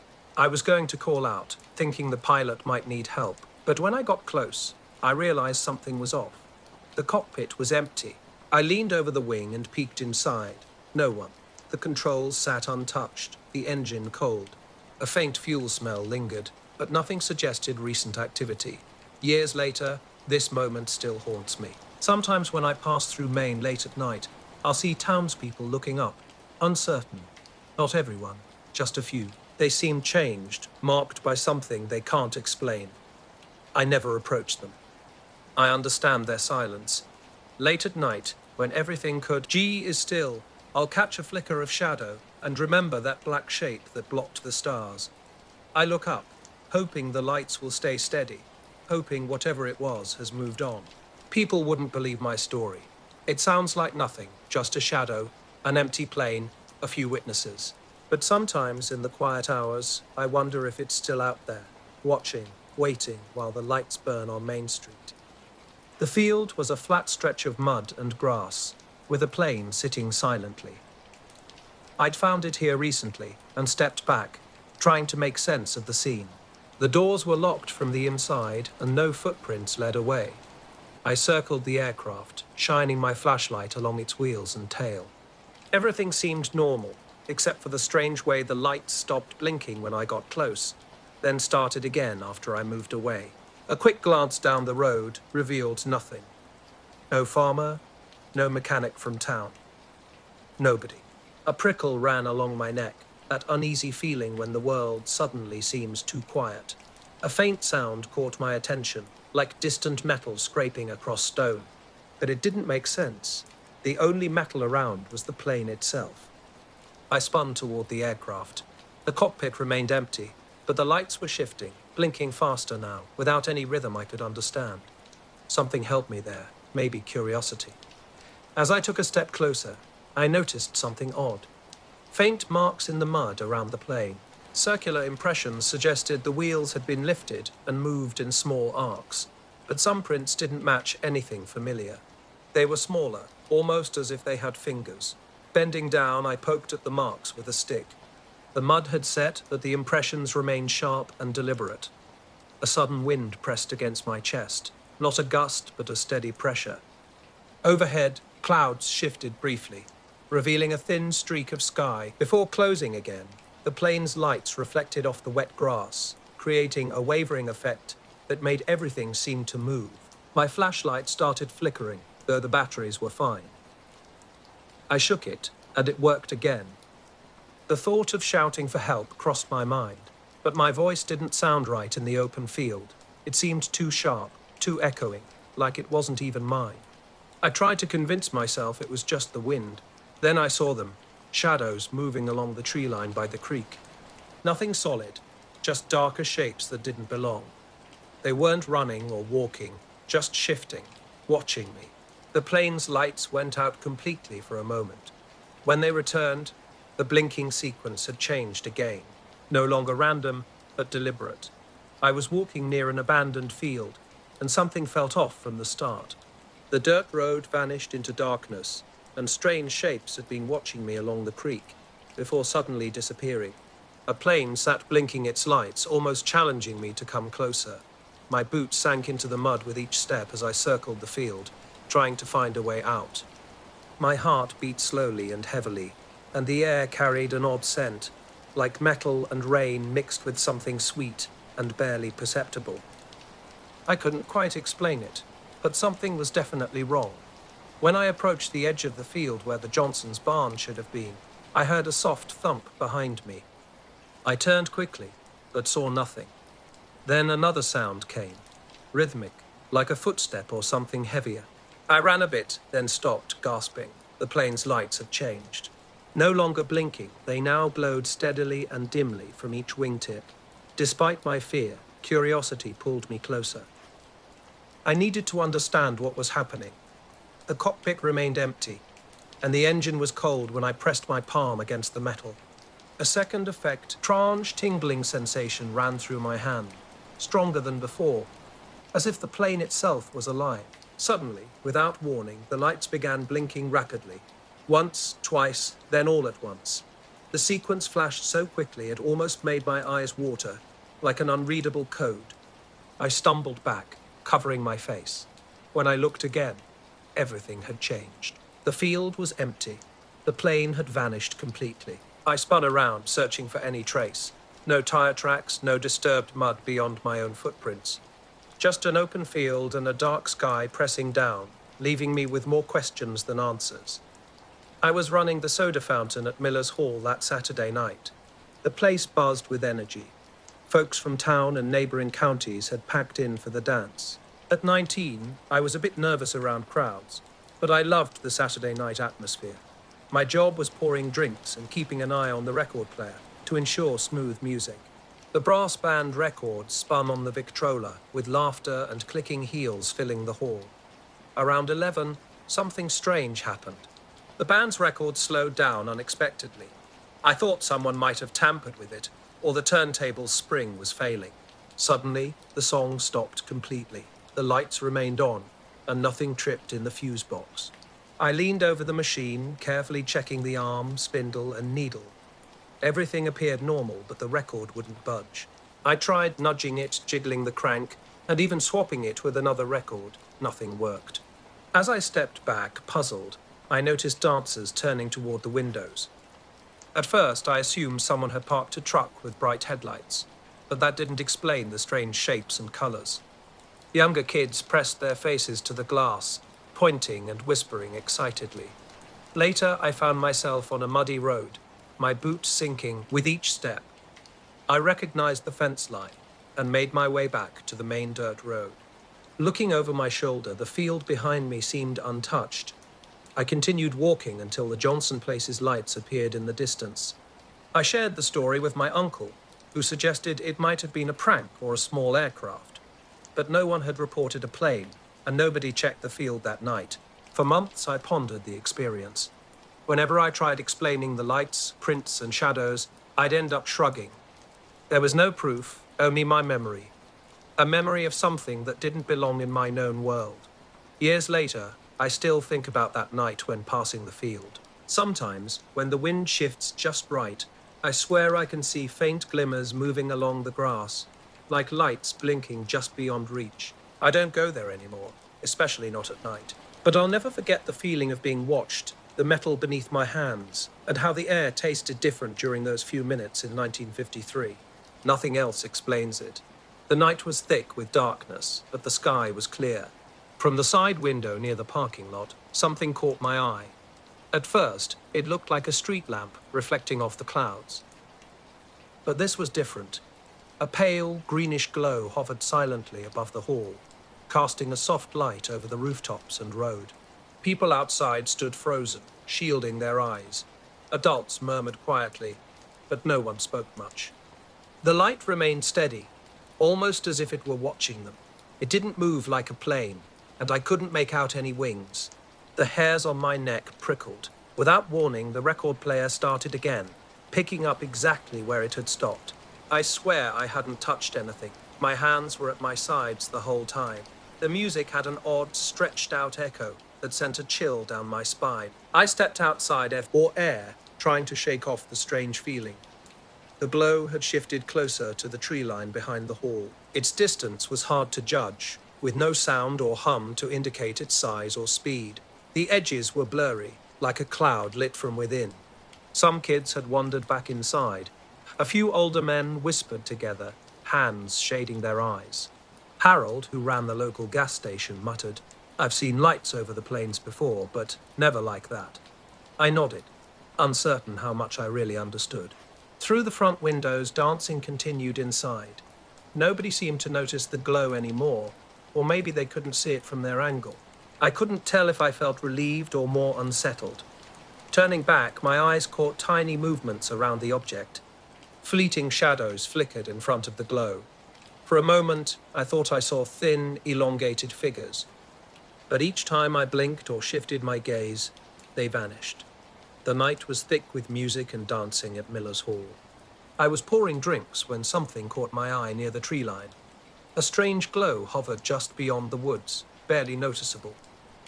Most people around me seemed oblivious. I hesitated, then moved closer. The light seemed to have a strange texture, almost like uneven panels reflecting moonlight. Maybe my imagination was creating patterns where none existed. A heavy feeling pressed against my chest, warning me not to approach too closely. Slowly, the light drifted eastward, not like an aircraft, but as if carried by the air itself. When I blinked, it seemed to have moved further away. I tried calling to Harold and the other men, but my voice disappeared into the night. By the time they turned to look, the light had risen higher, then tilted and vanished faster than I could track. Afterward, nobody spoke much. The band continued playing. Dancers kept moving, and I mechanically served driver. In case, my mind stuck on what I'd seen. The image haunted me. On my drive home in my little Ford, I scanned the empty countryside roads and sky, searching for any sign of that light. Nothing. Just the familiar quiet night. I told my parents I was late helping at the hall. They didn't ask questions, and I didn't elaborate. The next morning I drove past Miller's Hall. Everything looked normal. An empty parking lot, silent building. Later, when I tried sharing the story with friends, they laughed it off. Balloons, lanterns, they offered dismissive explanations. I had no counter-argument. Yet, I never truly forgot. On clear nights, I still find myself looking skyward, hoping to see something similar. The memory remains. The record's slow stop, that greenish glow, an unexplainable stillness more profound than anything before or since. I can't explain what I saw that night. I only know it wasn't anything ordinary. For those brief moments, Miller's Hall, with its music and laughter, felt small and fragile beneath that quiet light. Sometimes I tell myself it was just shadows and reflections playing in the darkness, but deep down, I know what I experienced was something more. The train's late-night journey from Cedar Rapids to Chicago was like any other. I settled in with my worn coat and suitcase, hoping to catch some sleep. As I moved through the cars, the familiar scene unfolded. Businessmen with newspapers, families dozing, the soft rumble of nighttime travel. But something felt different in the third car from the back. It was almost empty, save for a single man sitting by the window. He wasn't looking at the passing landscape or the stations we rolled through. Instead, his gaze was fixed on something beyond, something invisible. The dim overhead light flickered, casting strange shadows. He wore a dark overcoat and a hat pulled low, obscuring most of his face. I sat across the aisle, watching him from the corner of my eye. He remained completely still, unnaturally so. Then I noticed something odd. His reflection in the window didn't quite match his movements. The image seemed slightly delayed, as if out of sync. When other passengers entered the car, they gave him a wide berth. The conductor passed through, seemingly unaware of his presence. I tried to ask a nearby passenger about him, but she claimed not to see anyone. Whispers started among the other travelers. Some sat near the door, looking uncomfortable but unable to explain why. The train continued its journey, and with each passing moment, the atmosphere grew more unsettling. When he finally moved, it was so slow it was almost imperceptible. The overhead light flickered violently, gone for a split second, then back. and suddenly he was looking directly at me. Even now, years later, when a record player unexpectedly stops, I feel that same heavy sensation, like the world is holding its breath, waiting. The train slowed into an unfamiliar station. Platform lights spilled into the car, but the man I thought had been sitting across from me was already standing. His movement was unnaturally smooth, without a sound from his coat or hat. He walked to the far end of the car and disappeared through the door. I tried to follow, but the door was locked from the inside. The conductor was gone before I could explain anything. I searched every car forward and back, but found no trace of the man. The seats where he had been sitting looked completely normal, as if no one had ever occupied them. Back in my seat in the third car, the overhead light flickered. When it stabilized, I looked out the window and saw him standing outside, with empty tracks and darkness stretching behind him. He seemed to tilt his head slightly, looking directly at me.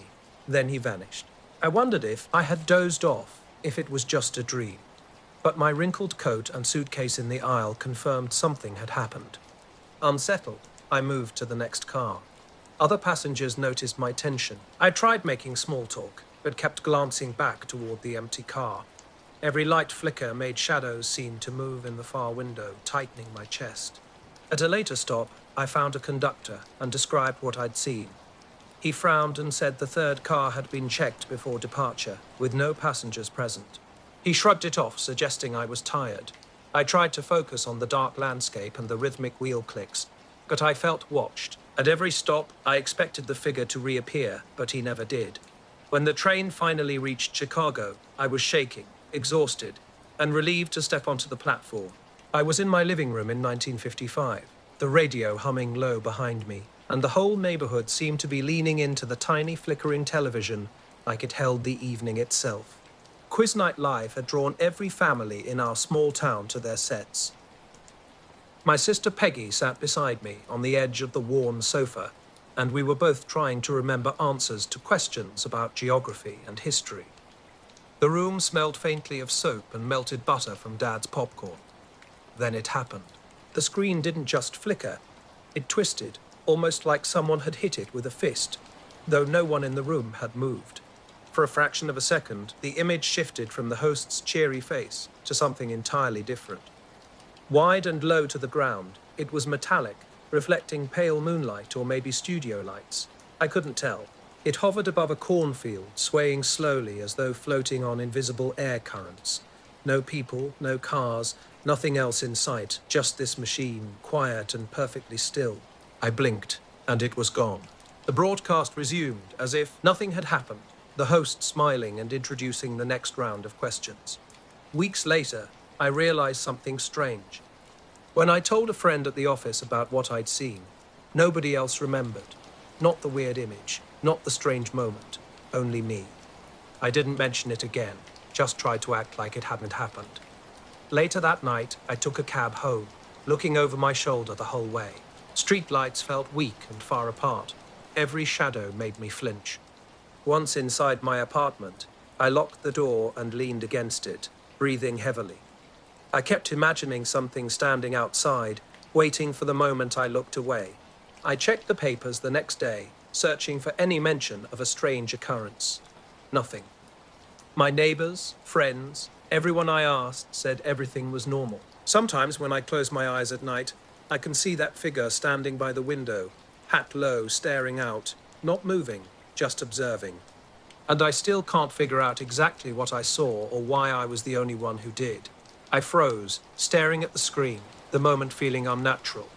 Running to the front window, I scanned the street for any sign of movement.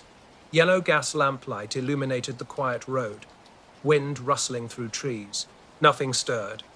When I reached for the phone to call Mr. Parland, Peggy stopped me. "Wait until morning," she said, her face pale in the lamplight. "We'll look foolish." That night, sleep eluded me. Every time I closed my eyes, I saw the metallic shape hovering over the corn, its eerie stillness reflecting light. The next day at the diner, I tried discussing the incident. Mr. Clark, who ran the grocery store, looked confused when I asked about a flicker. "Show ran fine," he said. Mrs. Abbott, living behind the gas station, echoed his sentiment. "What flicker? Just a technical difficulty," they claimed. Strange occurrences began plaguing E-Town. Lights flickered inexplicably. Shadows moved unnaturally along building sides. Jenkins stand motionless in his yard for what seemed an eternity, staring at nothing. No one remarked on his behavior. I started documenting everything. The broadcast's flicker happened precisely at 8:17 p.m. Street lamps outside my house pulsed with an almost deliberate rhythm, not quite wind-driven, but calculated. One evening I walked the cornfield's edge, searching for any physical trace of the shape I'd seen on television. Dark clouds hung heavy over the flat landscape. I pulled my coat tight, scanning the endless rows of corn, wondering what secrets might be hiding just beyond sight. Peggy remained reluctant to discuss the events. My mother noticed my exhaustion but accepted my vague explanation about staying up late. Something was happening, and I was determined to understand it. I felt a strange wind that wasn't there before.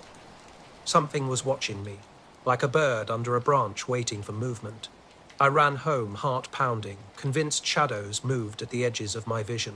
But every time I turned, nothing was there.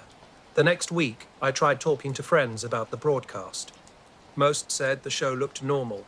My cousin Harold laughed nervously, suggesting I'd stared at the TV too long. Only my sister admitted seeing something odd, though she spoke vaguely and quickly changed the subject when our mother walked in. Things got stranger at the local theatre's late newsreel showing. Just before it started, the lights dimmed and the projector skipped. A bright flash appeared, that same metallic outline hovering over cornfields, glimpsed through a grainy lens. I jerked in my seat, dropping my coat. People glanced at me, but no one seemed concerned. When I asked my neighbor about the tape, he claimed the reel ran perfectly fine. The shape started a peal ring everywhere. At the county fair, it flickered in the Ferris wheel's reflection. During the church bazaar, a puddle showed a shimmering metallic form hovering over cornfields. Peggy stopped responding to my comments, and even my journal felt inadequate to capture what I was experiencing. Everything peaked one late night driving home from the diner. The main road cut through open farmland under cold, scattered stars. My headlights caught a distant shimmer in the cornfield. I slowed, thinking it might be a deer or scrap metal. But as I approached, the shape shifted, angular, metallic, hovering just above the ground. My engine stalled in my chest. I could barely breathe. Then, with a blink or a momentary glance away, it vanished. No trace remained, not even flattened corn. I drove faster after that, windows up, eyes locked forward, shaking all the way home. Inside, the house felt normal, safe. I was walking down Main Street toward my apartment late one night, probably close to midnight. The town was mostly dark, with a few lights flickering in the windows of the general store and the cafe. That's when I first saw him standing under the street lamp near the post office, watching the street like he belonged there. At first, his presence didn't seem strange. Drifters often passed through town, but something about him caught my eye. His suit looked old, maybe from the 30s, pressed and spotless, as if it had never been worn. His shoes showed no marks, and his coat was buttoned perfectly. In a town where most folks had dust on their boots and frayed collars, he stood out dramatically. He noticed me before I got close, giving me a polite yet deliberate nod. I hesitated, feeling something was off about him. After that night, I didn't mention the encounter, and over time the events began to fade from conversations. People returned to their ordinary routines, but I couldn't forget. Months later, at a gathering in the town hall, someone laughed about technical difficulties during a broadcast. A chill ran through me. Which night? I asked quietly. Nobody remembered anything unusual. Not one flicker, not one metallic shape over the corn. They all described it as ordinary, cheerful, flawless. I started keeping a schedule, noting when and where I saw shadows move oddly, or lights flicker in unexplained patterns. Sometimes I wondered if I was imagining things, straining to see oddities where there were none. But other times, I could swear I felt a shape watching, waiting, always just out of reach. Life continued. Peggy married. The diner changed hands. The county fair returned every summer. Yet on quiet nights when the wind is low and the moon leans pale over the cornfields, I can still see that shape reflected in the dark, hovering perfectly still, metallic and waiting as if it were never gone. Even now in daylight, I sometimes glance at the fields from the car window, thinking I catch a shimmer just at the edge of sight. It never comes closer, never signals, never touches. But it lingers like a question I can't answer, and a broadcast that only some of us ever truly saw.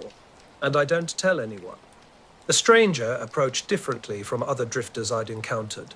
His movements were precise, almost mechanical, scanning the street with an unsettling calm alertness. "Evening," he said quietly but clearly. "Could you tell me where I might find Willow Street?"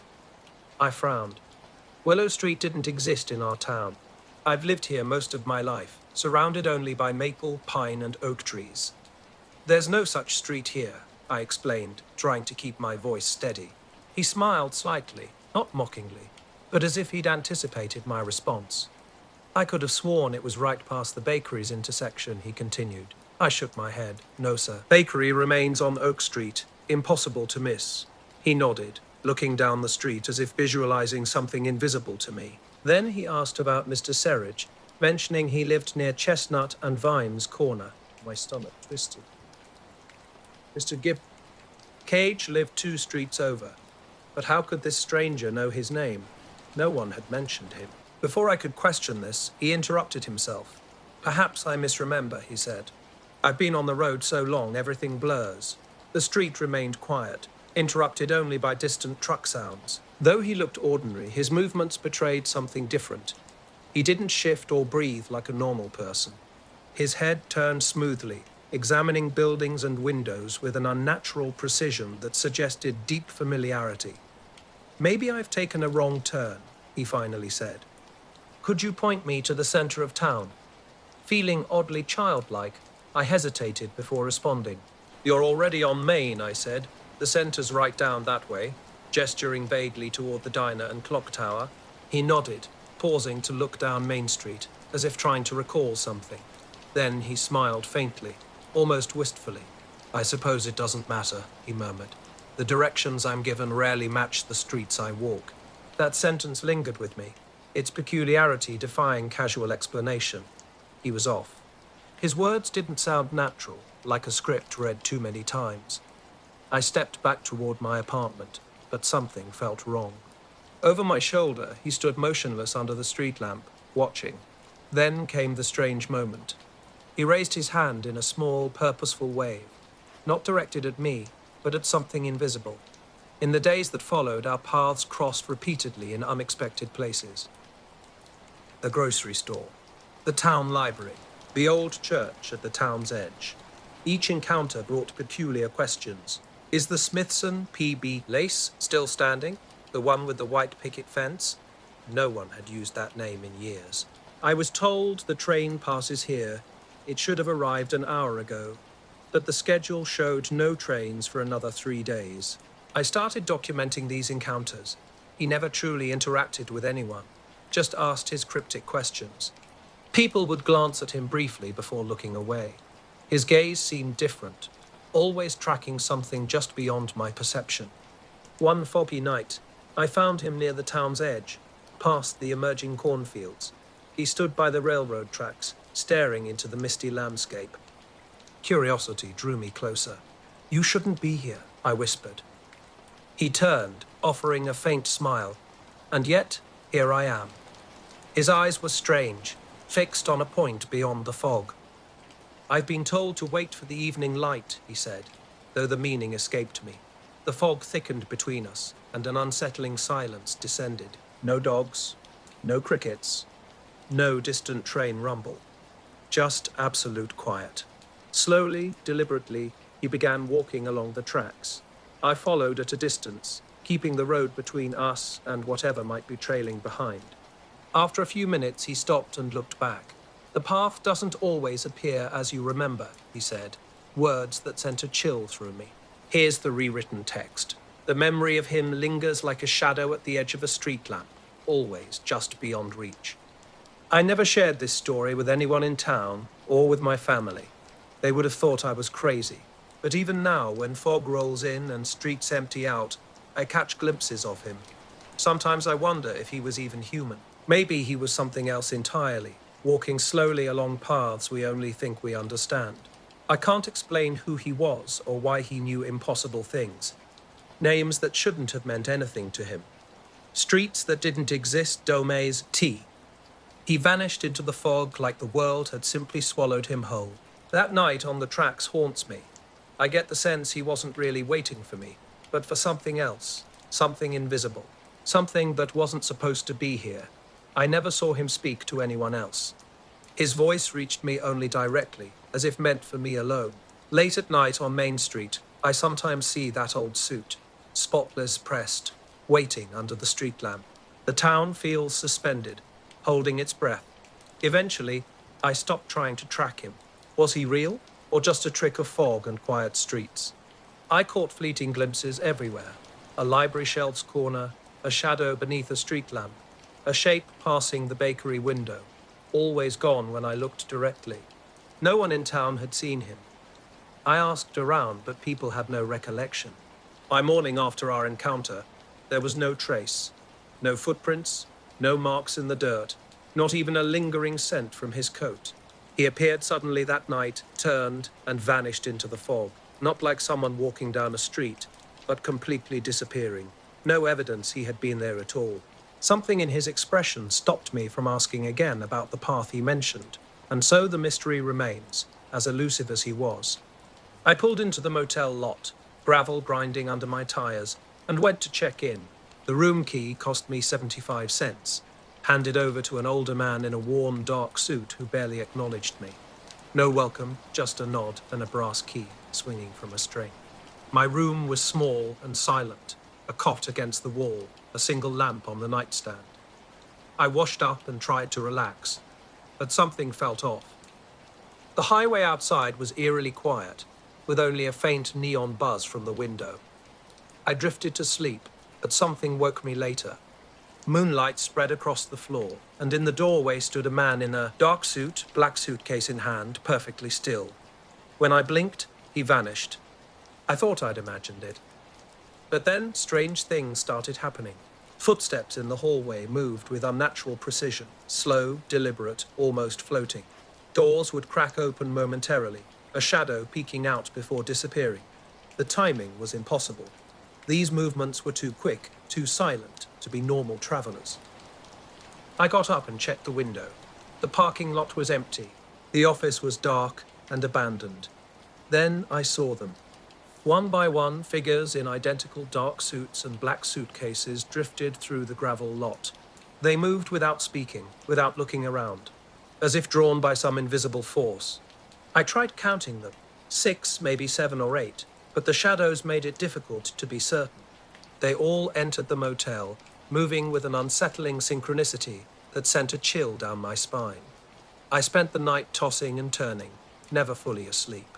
Soft sounds kept jolting me awake, the whisper of suitcase wheels against wooden floors, the distant creak of a door somewhere down the hallway. When morning came, I tried calling the office, but the phone was dead. The office was empty, coated in a layer of dust that suggested no one had been there for ages. At the registry book, I searched for the names of the men I'd seen arrive the night before. Nothing, not a single entry. It was as if they had never existed. The other entries looked normal, names, towns, dates, but these travelers had vanished completely. Even my own signature seemed out of place, looking fresh against the yellowed pages. In the nearby town, I asked around about recent guests at the Greenway Motel. People smiled politely and shrugged. One older man mentioned the motel had been closed for months until recently, which didn't align with my experience. I'd seen the clerk, paid him. ND held a room key in my hand. I left quickly, constantly checking my rearview mirror. Every few miles, I'd spot a figure standing motionless on the roadside, always distant and vague. These shapes would disappear when I slowed down. By the time I reached my next destination, there was no trace, no footprints, no evidence anyone had been there. I rarely discussed this night. Who would believe a story about silent travelers dressed identically, who appeared and vanished without explanation? Sometimes I wonder if it was just a dream born from exhaustion. But then I remember the heavy black suitcases, their pale, expressionless faces illuminated by moonlight, and the eerie silence that seemed alive across the motel lot. Now, whenever I stop at a small motel, I find myself scanning the parking lot, counting cars, watching for anything or anyone standing too still. The night was quiet, the wind still, and I found myself in the barn, a place that had never known anything but ordinary farm sounds. But this night was different. A strange blue glow seeped through the cracks of the weathered wooden door, unlike anything I'd seen before. Not moonlight, not frost, but something else entirely. I'd been running this farm alone since my father passed, and I knew every inch of it. Nothing here glowed. Not the hay, not the tractors, not the animals, but now something was wrong. When I stepped inside, the silence hit me first. The animals were frozen, staring upward with wide, unblinking eyes. No restless movements, no snorts or shuffling, just absolute stillness. My heart raced as I softly called out, "Anybody here?" The words seemed to vanish in the cold air. The metallic scent mixed with the sharp smell of hay, and the blue light now crawled across the floorboards, climbing the barn's wooden posts. These days, I keep driving. Past the Greenway Road, never slowing down. There is something in those shadows, something watching from empty windows and abandoned buildings. I can't explain it, but I know what I saw. The book never recorded their presence, but that doesn't matter. I keep my eyes on the road and never look back. Sometimes in the quietest moments, I hear faint sounds, wheels sliding across gravel, carrying secrets just beyond my understanding. Secrets whispered by those who might be holding something black, always just out of sight. The barn was filled with an eerie light that seemed to radiate from the rafters, but nothing was visible up there. No lanterns, no bulbs, not even moonlight catching a beam. Just this strange, heavy quiet that made the air feel thick and oppressive. My mind raced, trying to find a logical explanation. A car reflection? Impossible. The nearest road was over half a mile away, and I hadn't heard any engines. An electrical leak. There was no wiring near the loft, and the old generator had been dead for years. The animals remained perfectly still, their unblinking eyes fixed on something I couldn't see. Something beyond my understanding. I grabbed a lantern from the shelf and lit it, hoping the warm glow might cut through the bluish haze. But the light seemed powerless, sitting there in the middle of the barn without touching the source. Shadows stretched long across the floor as I took slow, careful steps. My boots creaked against the wooden boards. The animals didn't move. They felt like they were waiting, anticipating something I couldn't comprehend. Climbing the ladder to the loft, I searched for a better view. The blue glow shimmered in patches along the boards, almost like spilled paint that had started to hum. Or maybe I was imagining the hum. A faint vibration, soft as a distant machine, teased at the edge of my hearing. Then I saw it. A massive shadow within the blue light, taller than the barn itself, pressing against the boards above. No face, no recognizable features, just a dark shape against the pale glow. It moved slowly, not with purpose, but as if observing the barn from above. The animals remained frozen, unblinking. I realized I hadn't taken a breath in what felt like an eternity. Carefully, I descended the ladder, keeping my eyes locked on the shape. I wanted to run, but where?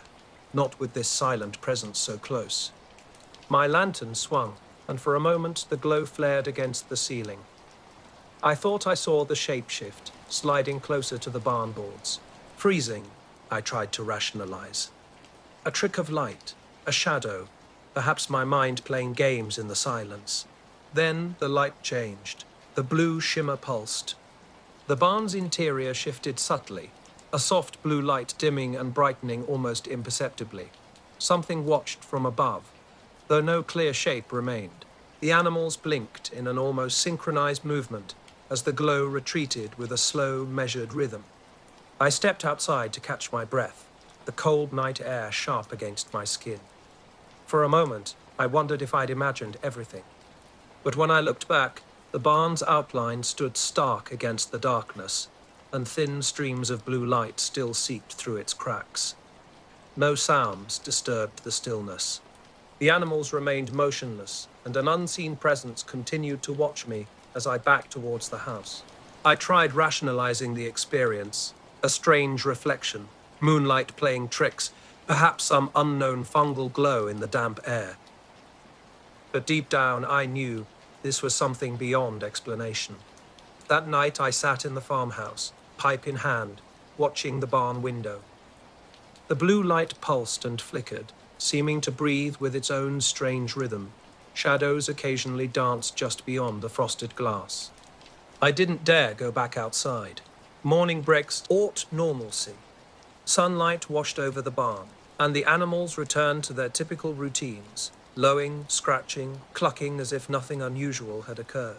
I meticulously searched every inch of the space, finding no evidence of the previous night's strange phenomenon. No footprints, no scorch marks, nothing to validate what I'd witnessed. The animals, though seemingly unperturbed, would occasionally glance toward the rafters, a subtle reminder that something lingered in their memory. I tried convincing myself it was a dream, a hallucination born from exhaustion and long, cold nights. Days passed. I continued my farm work, keeping the barn doors tightly closed. But sometimes, when the wind swept across the fields, or sunlight struck at just the right angle, a faint blue flicker would catch my eye. The animals would look up, their gaze knowing, suggesting they hadn't forgotten either. Something had happened. Something remained. The summer evening at Lake Wanola started like any other family picnic in 1957. We'd spread our blanket near the birch trees, with a clear view of the sky. Clara had packed sandwiches, hard-boiled eggs, and lemonade. Henry, 9 years old, kept trying to skip stones across the water, while 6-year-old Ruth lay on her back, watching the stars. The lake was peaceful. A few fishermen dotted the far side of the water, and occasional screen doors banged shut from nearby cabins. The air held the last warmth of the day, with early stars beginning to peek through the darkening sky. I was leaning back on my elbows when something caught my eye. At first, I thought it was a cloud, but something felt different. Above us, a triangular shape blocked out a patch of stars. Its edges were unnaturally sharp, unlike anything I'd seen before. No lights, no sound, just a vast, dark form moving slowly and steadily across the sky. "Do you see that?" I asked Clara, pointing upward. She looked at me, confused. "See what?" "That," I said, tracing the outline. "It's covering the stars." She squinted and shook her head. Years later, in the farmhouse, I'd still think about that night. Something had changed. The animals seemed different, always looking up, always watching. In the quiet evenings, I'd hear a faint hum beneath the floorboards, or high in the rafters. Shadows would stretch in ways they shouldn't, not moving, just watching. I stopped going to the loft after that night. I keep a lantern by the door, just in case. I still do my chores, feeding animals, sweeping floors. The barn looks normal. Everything looks normal. But when night falls and the wind cuts across the fields, I know the blue light isn't gone. It's waiting, watching. I can't explain what happened. I don't know what it was, but I know it was real. And the animals know it too. I stared up at the sky, my eyes fixed on something massive hovering above the birch trees. It moved so slowly that at first you could barely notice its progression.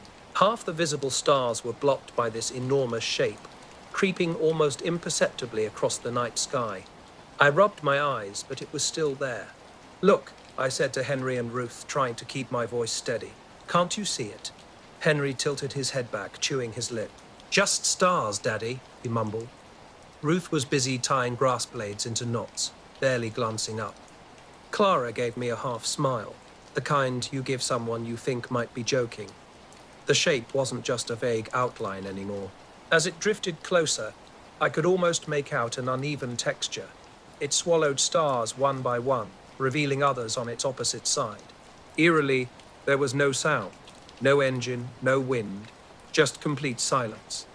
The fishermen on the lake continued casting their lines, seemingly unaware of the massive object Ove, red. My chest tightened as I tried to explain what I was seeing.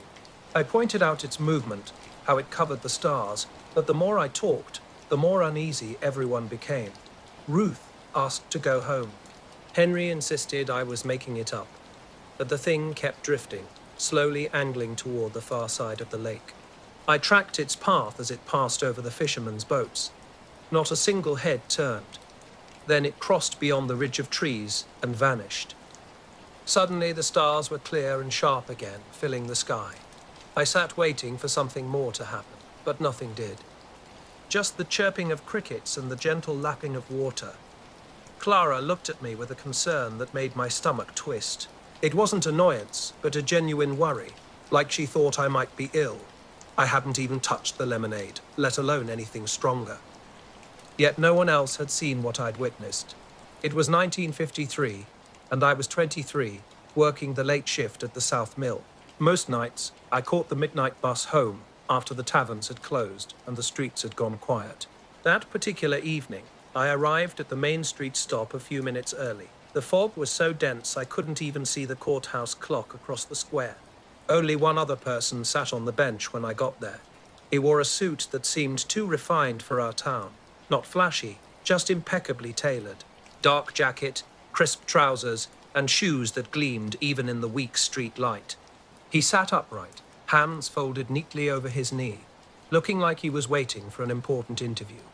I gave him a polite nod and sat a little ways down. Having company at the stop felt unusual. He spoke first, his voice calm and steady. He asked if I worked at the mill, and when I confirmed I was at the South Mill, he began a series of precise questions.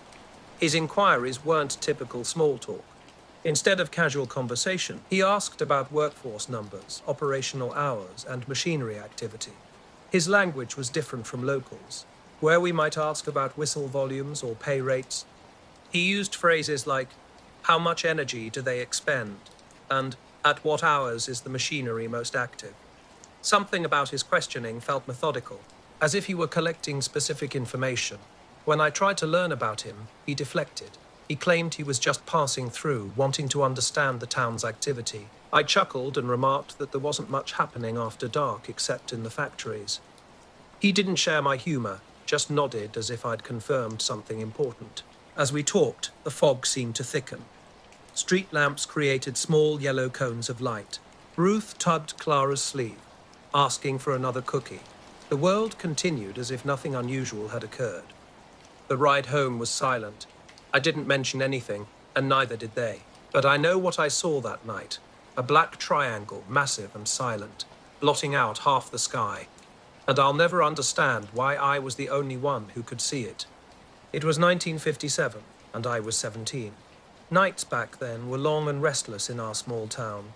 Me, Robert Evans, his cousin June, and Larry Peters would drive the back roads outside of town simply because there wasn't much else to do. Robert had just gotten his father's old Plymouth running again, and that beat-up car represented everything we wanted: freedom. We'd taken County Road 12, a lonely stretch that cuts through the woods and stays mostly empty after sundown. The night was dark, with a thin moon hiding behind clouds, and the air carried a damp smell that hinted at coming rain. The bus stop was deserted when I encountered him. The street didn't stretch far, and I couldn't even see the store windows behind us.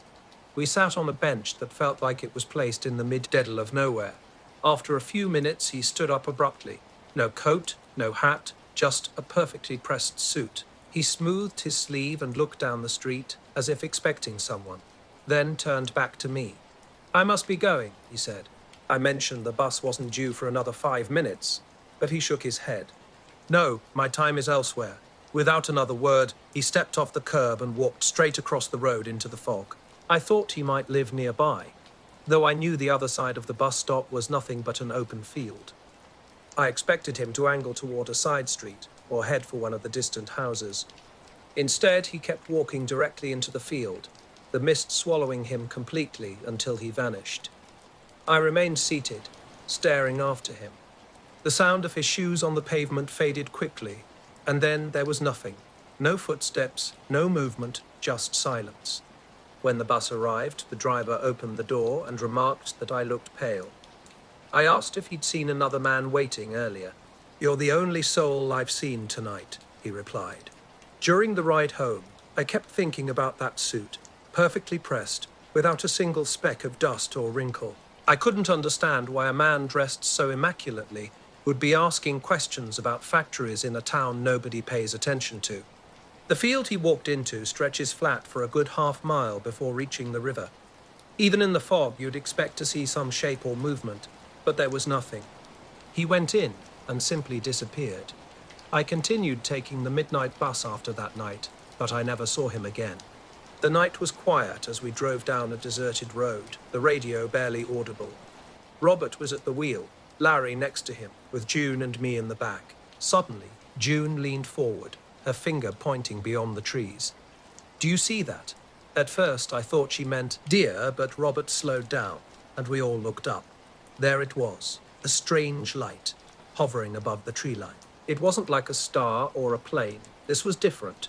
No blinking, no typical movement. Just a soft, wide glow that seemed to float effortlessly, defying explanation. Robert brought the car to a stop on the shoulder. We sat in stunned silence, studying this inexplicable phenomenon. The light had an unusual green tint, pulsing almost like it was breathing. Then something bizarre happened. The engine died. Robert tried the key repeatedly, muttering about the battery, but nothing worked. Without warning, the radio crackled to life. But this wasn't the country station we'd been listening to. The music was unlike anything we'd heard before. Modern, electric, with a beat that felt completely out of place in 1957. A bright, layered voice sang over an unfamiliar rhythm that seemed to come from another time. Larry looked confused. "What station is this?" Robert frantically twisted the dial, but the music continued, growing louder with each attempt. June whispered what we were all thinking. "That doesn't sound like anything I've heard before." The strange light began to move, sliding across the sky with an impossible smoothness. No sound, no jerky motion, just a steady, unnatural glide. When it tilted, the car's interior suddenly filled with an eerie green light, casting an otherworldly glow on our faces and surroundings. In that moment, we knew something extraordinary was happening, something that defied everything we understood about the world. The night was 1954, and I was running a modest farm a few miles outside of Stillwater, Oklahoma. 200 acres of wheat and a handful of cattle were all I had. Nights out there were quiet, so quiet you could hear the wind shift or a screen door slam from a mile away. I'd gone to bed early. Nothing out of the ordinary, just another night before a sunrise full of work. But something woke me. Not a sound I could pinpoint, just that unsettling feeling when you sense something's off. The air felt thick, still, almost heavy. We were driving when it happened. The radio grew louder, nearly rattling the speakers. A song played, its words twisted and incomprehensible like English, but warped somehow. The singer repeated a phrase I couldn't quite grasp. By the time the song ended, the memory had already slipped away. A light pulled higher, rising above the tree line until it vanished into the clouds. The moment it disappeared, the radio cut to static sharp and hollow. Robert tried the ignition again, and the car roared back to life as if nothing had happened. We drove in silence. Larry kept glancing out the window. June sat pressed against the door, staring at her hands. Robert gripped the wheel tightly. None of us wanted to acknowledge what we'd seen. Not directly. When Robert dropped me home, the porch light looked strange, dimmer somehow. The yard felt altered, like something had leaned close and stepped back just before my arrival. At school the next day, we passed each other in the hallways, nodding but saying nothing. Years later, when music began to change electric rhythms and sharper voices emerging, I recognized fragments of that song. Not exactly the same, but close enough to stir the memory. What remained wasn't the light, the dead engine, or even the song itself. It was the car's feeling when that glow filled it, like we were hearing something not yet meant for us, something that had slipped through from somewhere ahead. The morning was thick with fog, drifting low across the fields in a way that was unusual. Normally, this dense mist stayed closer to the river, but today it hung differently. From my bedroom window, I spotted a strange glow through the haze. Not moonless light, but something sharper and more deliberate. I watched, transfixed, as the pale white light hovered above the wheat. moving with an almost liquid quality. Brightness would fade, then intensify, creating an unsettling dance across the landscape. Something compelled me to investigate. Pulling on my boots, I stepped outside into the eerie silence. Duke, my dog, remained on the porch, an oddity in itself. Typically, he'd bark at the slightest disturbance, but now he sat motionless, ears pressed flat, watching me with an uncharacteristic stillness.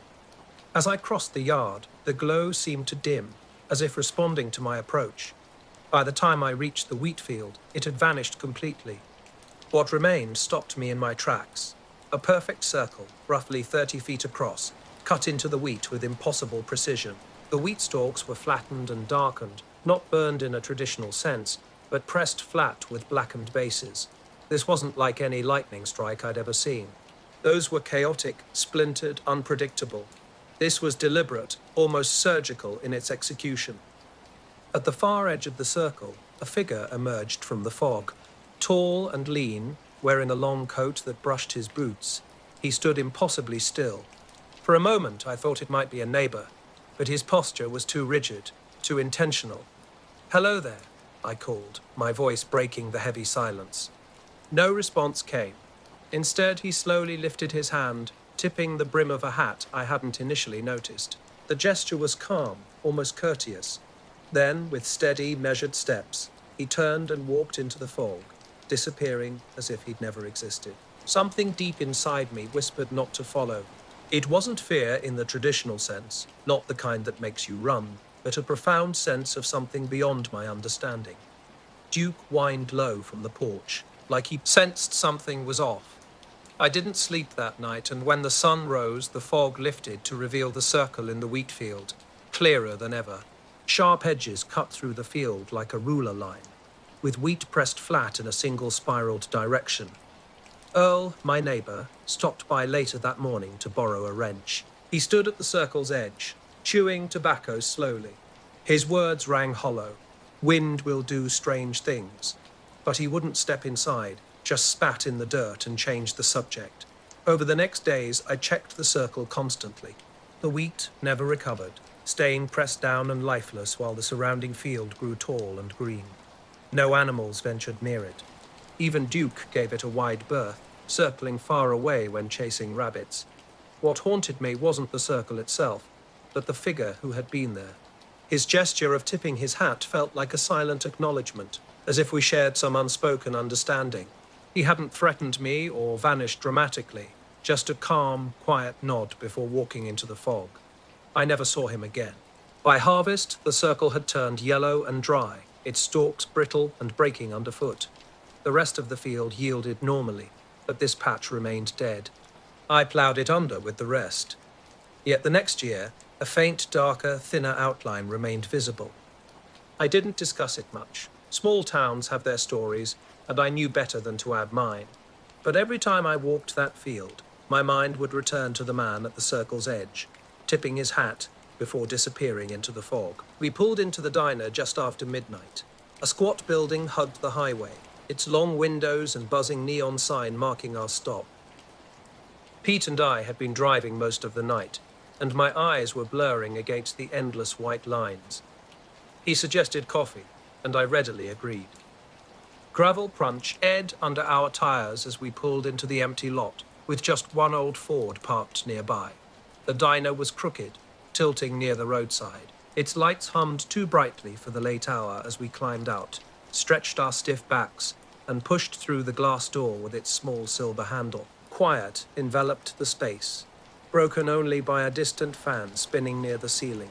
A dark jukebox stood in the corner, and scattered crumbs across the booths suggested recent patrons had just left. Behind the counter, a woman in her 40s looked up from wiping mugs. Her hair was tied back, her face kind but weary. "Evening," she greeted us with a smile that suggested we weren't the first late-night travelers she'd seen. We slid onto counter stools that squeaked under our weight. Pete cleared his throat. "2 coffees," he said. She nodded, reaching for the pot and pouring. Burnt bean aroma filled the air, sharp but welcome after hours of driving. I wrapped my hands around the mug, absorbing its warmth. "You boys headed west?" she asked. Pete confirmed with a simple yeah. She nodded, studying us quietly. Then she leaned closer, her eyes shifting between us as if weighing something. Calm as a discussion about the weather, she asked, "Did you see them too?" Pete's brow furrowed. "See who?" I interjected, but she offered no explanation. Instead, she gave that same knowing smile and disappeared through the swinging kitchen door, which flapped once and fell silent. We sat motionless, steam rising from our untouched mugs. The clock ticked softly overhead. Something had changed. The atmosphere felt different, colder, emptier. I found myself staring at the kitchen entrance, noticing an unnatural silence. No dishes clinking, no water running, just absolute quiet. "Maybe she's making more coffee," Pete muttered unconvincingly. After waiting 5 more minutes with no sign of her, he stood and approached the kitchen door. Its hinges squeaked as he pushed it open and stepped inside. He returned moments later, shaking his head. "Nobody's there," he said. The kitchen was cold, dark, with only stacked boxes visible. I laughed nervously, the sound thin and uncertain in the strange, empty diner. The highway stretched black and empty behind us, silent except for our boots crunching on gravel. We'd just left a diner that felt strange beyond words. The kitchen was completely bare. Dusty shelves, swept floor, no trace of recent cooking. Yet we'd both seen the woman carry a pot through that door minutes earlier. Our coffee mugs still steamed on the counter, dark liquid looking freshly poured. The neon sign buzzed weakly, casting a sickly pink glow across the room. Something felt off, but neither of us could explain it. We finished our coffees without speaking. The clock ticked, and the silence seemed to grow heavier with each passing moment. When we stood to leave, I noticed something peculiar about the mugs. Maybe the steam rising too slowly, or how the liquid didn't move when I set mine down.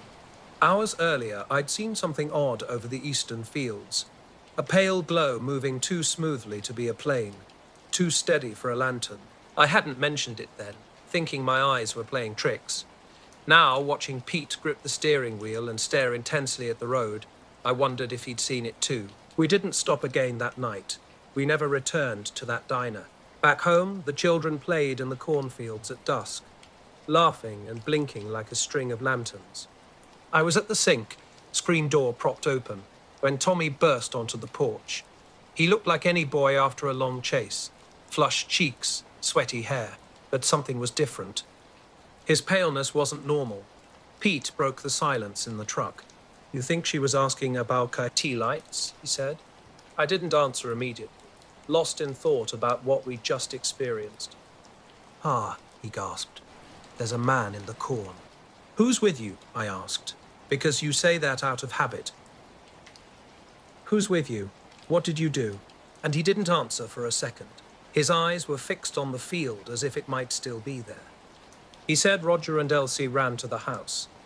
He asked me what year it was. "What did you tell him?" I set the dish down and felt the water chill. Tommy's voice went very small. "I told him, he said it twice like he'd forgotten." He swallowed. The man was tall and white, pale like he had no colour. He wore a hat like Mr. Hargreaves used to wear, like a fedora. Mary came out from the kitchen, wiping her hands on a towel. She saw Tommy's face and the way he kept looking over my shoulder and went still. "What about the others?" she said. Tommy answered that they ran. Elsie screamed when she saw him. He didn't shout or anything. He just said, "What year is it?" and smiled. We looked at each other the way you do when something small has gone wrong and you are trying to find the sensible place to put it. The light had that thin quality right after the sun drops. The corn rusted to a darker green. The fireflies beginning again. I put my cap on and grabbed the lantern from the porch rail. "Stay here," Mary said to the children, though she didn't sound as sure as the words were supposed to be. I stepped into the field and took the rose lantern held out so the light made a pale trail on the stalks. The corn husks whispered against each other. The faint smell of river muck and the general late summer sweat of everything out there filled my nose. I called, "Hello, Lo," the way you do when the place is supposed to be empty. My voice came back thin. The place where Tommy and the others said they'd been was a little wedge of flattened coast wren by the second row. The stalks lay like a small hand had smoothed them.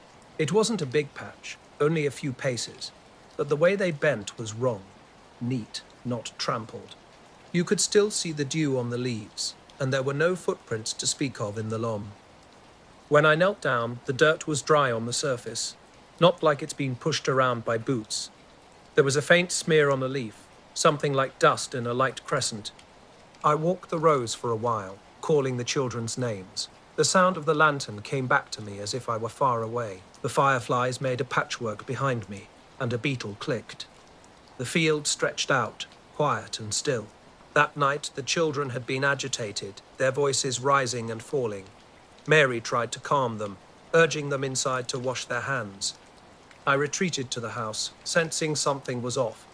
Roscoe, our dog, stood at the field's edge near the old fence, his ears alert. He barked once and refused to enter the grass, unusual for him. My sister started spinning ghost stories, but the kids insisted they'd seen something. A greyness settled over the evening. In the kitchen, Mary prepared tea, setting the kettle to simmer. The small radio on the icebox hummed softly, playing the farm report. I held my cup, unable to shake the memory of that man's voice. Calm, measured, with a pause that suggested he was searching for words. The next morning, I walked out to investigate. The field showed a flattened wedge, corn stalks lying neat as a tucked-in sheet. I ran my fingers through the dirt, no tracks. When the children told Mr. Bailey next door, he came down frowning, his hat in hand. Strange occurrences began to accumulate. Old Joe's son claimed someone was watching from the porch. Mrs. Abernathy's hens fell silent at dusk. The church bell rang twice during morning prayers and then went silent. My wristwatch, I'd owned for years, suddenly gained 10 minutes overnight before correcting itself. 3 days after the boy's experience, Elsie saw the man again while carrying milk pails. She described him standing at the fence, leaning on a post as if he'd been there all afternoon. He stared directly at her without blinking. Terrified, she ran, her voice trembling as she recounted the encounter. That evening, I drove out with a better lantern and a neighbour's shotgun, more as a precaution than with any real expectation of using it. I'm not one to believe in omens, but when a watch starts behaving strangely, you take notice. The sky had turned the colour of a tin roof, and the corn stalks made the same rustle in the wind. I stopped the truck at the edge of the field and stepped out, scanning the ditch's corner. A pale line seemed to flicker between the stalks, but when I walked closer, nothing remained, just blades of grass, earth's scent, and my boots disturbing the soil. That evening, we left the kitchen light burning and the children's doors open. Roscoe lay at my feet as I sat in the rocking chair, lamp dimmed, listening to the house's quiet breathing. Suddenly, a faint sound emerged, like a distant metronome's rhythm, not from a car, train, or animal. It lasted a moment and vanished. When I mentioned it to Mary, she dismissed it casually. Probably some switch, Frank, she said, draping a quilt over the sleeping children. I wanted to probe deeper, but the familiar comfort of everyday objects surrounded me. Dishes, the wall calendar, curtains catching streetlight. A week passed, and strange whispers began circulating in town.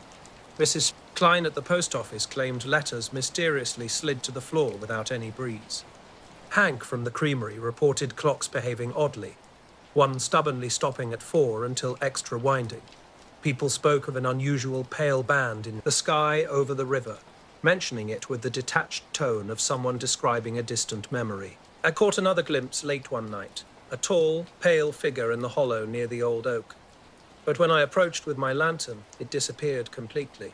I asked Simpson at the feed store if he'd seen anyone. He simply shook his head. Passing the field's corner became a moment of held breath, as if waiting for something undefined to align. The children's initial fear gradually transformed. Tommy still glances toward the cornfield occasionally, like a man remembering an old familiar road. Mary tells me not to worry, that something lingers in the edges of memory, just beyond understanding. Night falls, and I'm more careful now. The locks get checked, and the lamp stays by the door a little longer than before. Not that I'm sharing much with anyone. People have enough on their minds already. Back in 1950, Tommy and I were just boys killing time on the county road. Bikes singing with each turn of the spokes. We'd wander farther into the fields than our mothers would approve. That day, We found ourselves sliding through a hedge gap we'd never noticed, crossing a little rise into a clearing I'd glimpsed once from a hilltop. It was like a green bowl ringed by trees, perfectly ordinary, until we saw the blanket. Spread smooth on the grass, a neat red and white checked square, with everything laid out just so. An enamel teapot, 2 cups, plates with bread and cold meat, a jar of preserves. Steam rose in thin white ropes, which was odd given the cold north wind cutting through our shirts. No tracks led to the picnic. No footprints, no bicycle marks. The ground around the blanket looked untouched, as if the meal had simply appeared. The cups were steaming. The meat looked freshly placed. Tommy and I exchanged that look, the one you give when you know something's no tea. Quite right, but you're not sure why. Everything was precise. Salt and pepper shakers, a small knife, a folded napkin, all perfectly clean and positioned. I reached out, nervous, and touched near the teapot spout. Hot. The metal was warm enough that the steam had to be real. Tommy broke the silence, his voice too loud in the meadow. Maybe someone's hiding. Maybe it was a man who lost his way, or a trick of light, or some strange joke. When dusk comes and fireflies start, and our boy wants to stay out just a minute longer, I keep my eye on the corn. Sometimes you learn that not everything fits neatly, so you fold your hands and move on. We called out, the two of a prank. Old Harrow's grandsons, maybe. Hello. The sound drifted into the trees, and silence answered. No voices, no footfalls. Birds rustled the hedgerow, and I told myself that was all. We sat down, because sometimes sitting is the only thing you can do. Our teacups steamed with bitter liquid, nothing like Clara's sweet brew. Warm, at least. Bread in hand, we listened. My watch read a little past 4. Tommy's just a tick different. Time felt strange, long and short all at once. The sun hung comfortably above the trees, keeping the meadow bright. Tommy discovered a scrap of paper under a plate. For 2, it read in careful script. No name, no context, just those 2 words. Sensible people would have left. We didn't. Tommy wanted to check who might be watching, so we moved to the tree line. Something silver caught my eye first, a flash above the oaks. It rose slowly, sliding like a coin through the air. Not a plane, no engine sound, no trail. It moved with impossible grace, laughing silently at the wind. The object glided on a level path, then vanished into a cloud bank as if slipping behind the sky's hem. When it disappeared, the meadow felt different, thinner, like someone had stripped a wool blade and cut away. Tommy swore quietly. Did you see that? His face wasn't excited like at a circus. He looked haunted, like a man hearing an unexplained noise in an empty house. We stood with the hedgerow behind us, teapot steam fogging around us. 40 minutes of searching yielded only bird songs and creek branch whispers. Our original path remained, but no other tracks appeared. Strangely, the grass near our blankets stayed dry where steam rose. The air briefly tasted of metal, then nothing. My thoughts were static, unfocused. Walking back to the road, Tommy muttered about being watched, not by someone hidden, but by the meadow itself, as if the land was paying attention to something at its center. I laughed, stubborn always. We walked back slow, and by the time we reached the county road, a blankness had settled into the center of my chest. I said nothing on the bikes. The hedgerow shut the meadow from us like a lid. The world went to the business of ordinary things. Livestock glowed in the distance, a tractor coughing somewhere past Mr. Benton's. At home, I told Ma about the picnic, because that's what you do with small oddities. Tell someone who will call you sensible. She was wiping the table and stopped mid-wipe. There's no picnic planned anywhere near here, she said, her fingers going white on the rag. I suggested it was probably a lark, a picnic left by gypsies or hobos. She gave me a look like I'd put sugar in the salt jar. Don't go back there, Sam, she said, folding her hands around the rag until her knuckles shone. I kept thinking about the silver thing.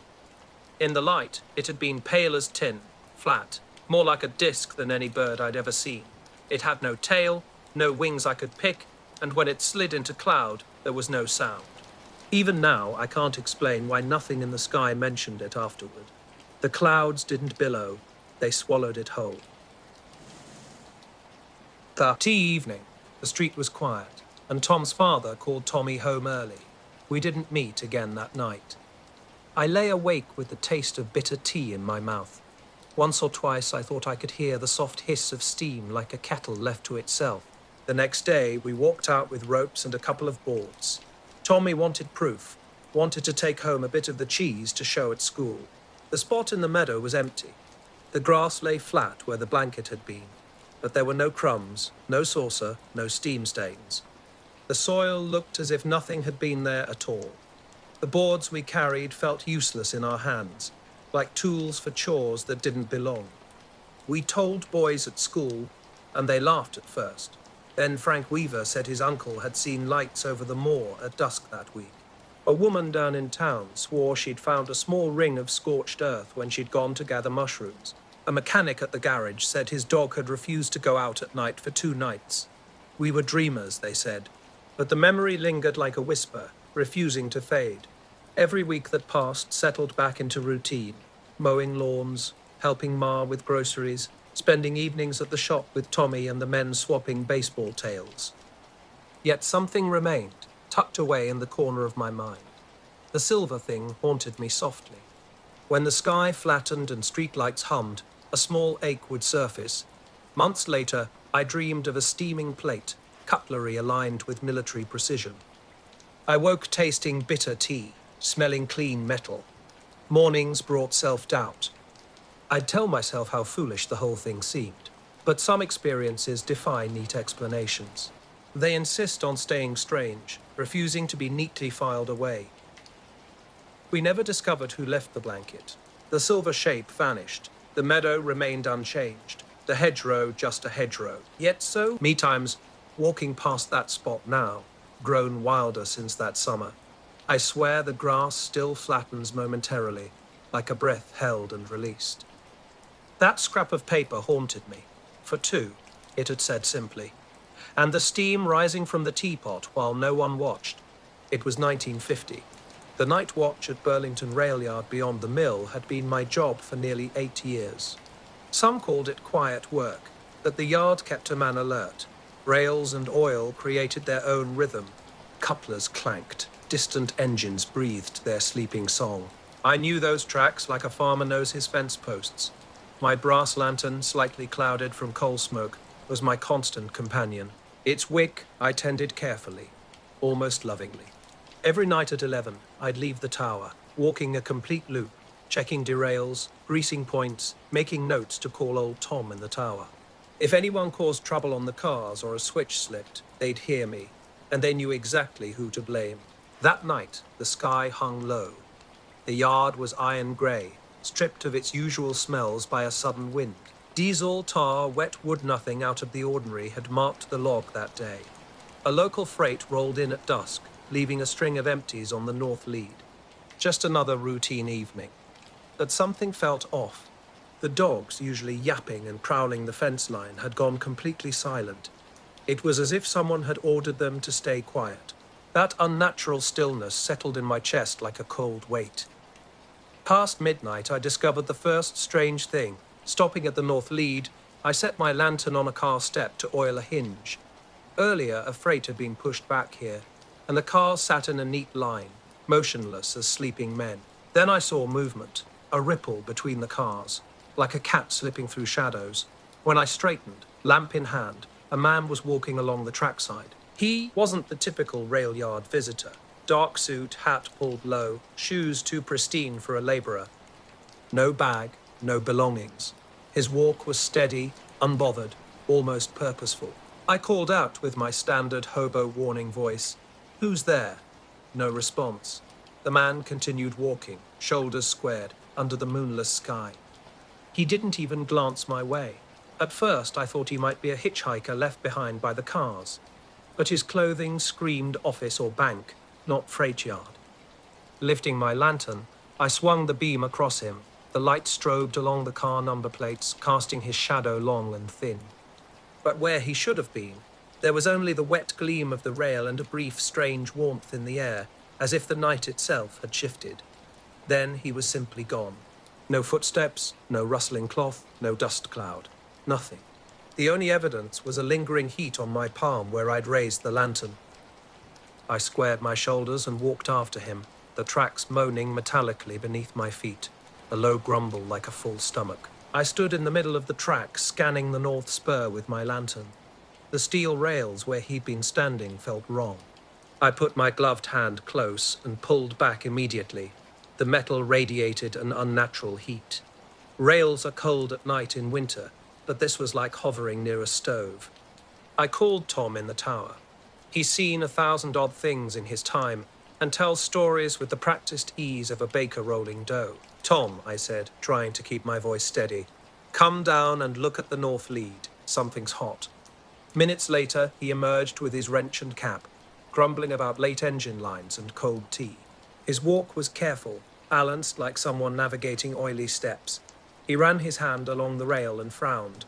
That particular look he gets when something doesn't quite align. That's warm, he said my ear. Tertifactly, as if discovering a small error in a manifest, we methodically checked everything. Sleepers, bolts, fish plates. Solid. No scorched ties, no visible fire. Yet the steel itself steamed our gloves with its heat, our breath coming in quick, short strokes. A faint scent of burned iron hung in the air, sharp as a struck horseshoe. Tom studied the track, searching for some explanation. Might have been a hot box earlier, he muttered. An axle sticking. Maybe a train passed through. But his watch confirmed no scheduled train for this spur. We walked the length of the lead, and every rail we touched carried that strange warmth, fading like a sun's lingering touch as we moved away. I almost laughed at myself, wanting to believe it was just a trick of light, a lantern's glow or a coat's flash playing with my perception. But the rails had been warm, and later, when Tom described what he'd felt, his voice was careful, not boastful, but measured, as if precise speech might offer some protection. We logged it precisely. 12:10 north lead, unknown person observed. Between cars, the rails were warm. I didn't bother the dispatcher about the quiet shift. The yard was small, a place where word travelled fast. In the carts and lunchroom, talk was hushed and quick. A strange sighting here, an odd warmth there. Nobody laughed too loud. That night I went out for another lap. My lantern burned low. I kept expecting to see the figure again, to catch his sleeve or hear his shoes on the gravel. Nothing but cars and the night's cold surrounded me. On my second pass by the old loading ramp, a low, steady humming caught my attention. It was faint, like a machine idling just beyond sight. This sound had nothing to do with the locomotives resting nearby. The big diesels were still, silent in their sleep. The hum raised goosebumps on my arms. At the bridge, I set my lantern on the rail, watching its reflection. The beam split the darkness cleanly. In one half, I thought I saw a man standing at the yard's far end, hat tilted, looking back at me. I waved, like an idiot waving to a stranger in the night. The figure remained motionless. Then, in a blink, the lantern's light revealed nothing at all. A heavy, raw quiet settled around me. I finished my rounds and locked the gate at 4 o'clock, the metal's heat lingering on my wrist like a whispered secret. At first, I said nothing to my wife. She was already worried about the baby and bills. When I finally shared the story, she cupped my face and said I'd been breathing creosote too long. The sleep mustn't be too deep, she warned, making me tea and telling me to leave the log alone. The next evening, I returned with a new lantern and clean pad, hoping daylight would explain the previous night's strangeness. The rails felt normal, cold and predictable as they'd been for years. The yard's usual bustle resumed, and the men in the bullpen whispered over coffee, dismissing the night's heat as a cigarette-induced hallucination. I can't explain the warmth, the man in the dark suit, or the humming air. I can only tell you what I did. I kept the log. I told old Tom. I made my rounds with a steady lantern, and I slept with the window cracked, afraid of being in a room that didn't match what I'd witnessed. I pause now when making my rounds at the bend of the North Lead, my palm hovering near the rail. The metal always feels cool. Yet, at a certain hour of the night, when the air settles heavily over the yard like a thick blanket, I sense a fleeting memory of heat along the steel, as if something massive had just been lifted away. A hollow remains that I can't quite fill. My gaze lingers down the line, waiting for a shadow to slip between the cars and a man in a dark suit to emerge from the night's darkness. During the hymn, the lights suddenly dipped. I recall the exact moment because Mrs. Clark had just finished a musical phrase and the congregation continued singing the final line. The church was unusually full that day. Men wore their Sunday best, women sported elegant hats, and teenagers huddled in the back, struggling to suppress their giggles. Reverend Jameson's sermon lay open on the pulpit, discussing charity and steadiness, topics that typically prompt knowing nods. Noon sunlight streamed through the high chancel window, cutting dust into pale boards. Then the bulbs flickered, and the chandeliers hummed deeply, drawing the current. Everything went grey for a moment, with the organ holding a single fragile sound. The hymn dissolved in that empty space. Murmurs rose. A child began to cry. The church clock, its big brass face above the entrance, ticked twice and stopped, like a sudden intake of breath. The lights returned quickly, strobing to near normalcy. A tiny electric fear crept along my arms, that unsettling sense that something in the house wasn't quite right. Reverend Jameson glanced upward, the way preachers sometimes assess a room's atmosphere, and when he looked back, a faint grey line marked his face, something I'd never seen before. Just after the organ resumed, a sound from outside made 20 people in the nave turn simultaneously. It wasn't a truck or a typical mechanical noise. This sound resonated within bones, a prolonged, pitched note that hung suspended above the rooftop. More than a simple hum, it carried a complex tone with both high and low frequencies, pressing against the thin window panes like an unseen presence. Some congregation members stiffened. Older men clutched their hymnals as if they were lifelines, their grips tight with an unspoken tension. The morning had been strange from the start. The church bell rang twice before its usual time, a quick bright note that stopped short of the sexton's typical count. Old Mr. Hargreaves noticed his cattle standing in an unusual neat ring, all facing the same direction. Mary Keller Tuller's radio had spoken in static, a thin mechanical whisper with no music while she set the table. When I reached the vestry to prepare the hymnals, I found them neatly arranged, but one hymn number bore a smudged ink mark, as if someone had hastily run their hand across it. These were the kinds of small oddities people in a small town typically shrug off. Then came the hum. It lasted perhaps 10 seconds, though it felt much longer. The organist's fingers froze on the keys. Reverend Jameson's mouth hung open mid-sentence. The wall clock stood perfectly still. When the sound dropped, it left the church feeling somehow smaller. People leaned forward, listening as the sound faded into ordinary town noises, a distant hammer, the clink of glass from Jennings' store. Reverend Jameson closed his sermon and apologized, but his words seemed directed at an absent congregation. Mrs. Clark mentioned seeing a flicker through the east window near the steeple, perhaps a plane's reflection. Pastor Jameson suggested it was just an electrical hiccup or a passing train's vibration. The teenagers suppressed their snickers after being hushed. After the service, people gathered in the churchyard as usual, trading words and planning lunch. The sky was clear, and sunlight turned the steeple into a pale spear. While discussing the bazaar with Ruth Mason, I overheard a man's flat question, "Did you see it?" A murmur followed. Ruth blinked. "See what by the steeple?" the man repeated. Something had shifted. The day had taken a breath it wasn't meant to take. Day settled, and a few people drew closer. A cold crept into the air, even with sunlight warming my back. Sarah Finch from the post office had a smudge of dust on her cheek, looking like she was holding something back. The sky hung motionless over the church steeple, like a great sheet of tin. No clouds, no movement. Several people had already retreated inside while I finished folding collection plates. Whispers grew urgent and fragmented. Mr. Fayard did not seem to be present. Cole claimed he'd seen a silver sliver before it vanished. Mrs. Lang insisted she'd kept her eyes down, afraid of a draft. Their accounts varied wildly. Some said the object appeared briefly. Others described it hanging for a long moment before sliding upward like a fish beneath water's surface.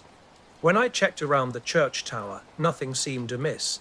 Just the blue steeple and a thin strip of clouded sky. I studied the slate tiles, expecting some trace, a scorch mark or ash line, but found nothing, yet something felt unsettled. The stories didn't align, as stories rarely do. Ruth Mason's cousin described a shadow like a bowl's interior. Mr. Cole swore it was circular and flat. The O'Neill siblings near the mill reported a mirror-like flash, a dozen perspectives, each claiming truth. Talk of cancelling the upcoming parish picnic ebbed and flowed like a tide. Reverend Jameson, who understood community dynamics, suggested they'd wait and see. His calm voice reassured everyone. Strange undercurrents lingered. They settled like dust, subtle yet pervasive. At home, I tried reading the ledger while Ellen kept the radio low. Farm reports and county updates played softly. I noticed an odd, thin hiss when she adjusted the dial, like paper being roughly rubbed. The mantel clock gained and lost a minute. Our old terrier Roscoe seemed unsettled. Something hung in the air, undefined yet unmistakable. I went back to the church alone one afternoon when the noon bells rang. The narrow stairs to the tower felt steep, leading to a small window overlooking Maine and the hedge. The air was thin, carrying hints of wet rope and old paint. Standing at the window, I pressed my forehead against the cool glass and looked out at the street below. At first, everything seemed ordinary. The butcher's boy swept the sidewalk. A child played with a hoop. A dog kept lifting and setting down its paw. I couldn't believe the sky had hosted something extraordinary. Yet I couldn't dismiss the dozen honest faces who had told me otherwise. When I descended the stairs, the tower clock was 5 minutes off. The mantel clocks and downtown store clock each seemed to keep time with their own small differences. The world continues, and sometimes events pass without leaving a trace. That evening at dinner, Ellen asked what I thought it meant. I had no answer. I shared Reverend Jameson's advice about staying steady, and she said if the preacher remained calm, she could too. People kept talking. Some claimed it was a government device. Others suggested a traveling circus machine. A few whispered about messages from beyond. I don't know the truth. I only remember how it felt in the church when the lights dimmed and a strange hum rolled over us, like an unseen hand touching everything. The previous morning, the newspaper had reported curious events. A farmer 6 miles away noted his hens had gone silent at midday, and his son had seen a silver object graze the horizon above the church. A local man said his compass had wavered and then reset. At the grocery and co-op, people approached me with stories. Some described the church steeple's shadow moving oddly during morning bells. Others hadn't seen anything but trusted those who had. Some were angry such talk had entered the church. Some harbored a deeper fear they wouldn't discuss publicly. When I first heard the dog pacing against the back door, nails clicking like small questions, and then locked it, I felt like someone closing a book midway through a page. None of these accounts proved anything. People always talk, but something had happened. The steeple stands bright and unchanged, a silent witness to what happened. When men walk past the churchyard, they still move with a slow, thoughtful shake of their heads, as if tracing invisible lines in the mind's ledger of memory. That day has faded into everyday talk, discussions of crops, weddings, and rail tickets. Every Sunday, I attend service and find myself watching the east window, waiting. My fingers trace the spine of the hook book, seeking some kind of stability. In the quiet of the pew, strange sounds drift through my awareness. A faint high note that seems to hover just beyond the town's edges, like a ghostly string keeping time. I remember how faces turned upward that day, all looking in the same direction. Afterwards, we stood in the yard, each describing the moment slightly differently. A week passed, and conversations drifted to other topics. What can a person do when something inexplicable presses against the edges of daily life? Only continue living, listening, bearing witness to those moments that defy simple explanation. I apologize, but no text was provided for me to rewrite. Could you please share the original script or paragraph that you would like me to restructure?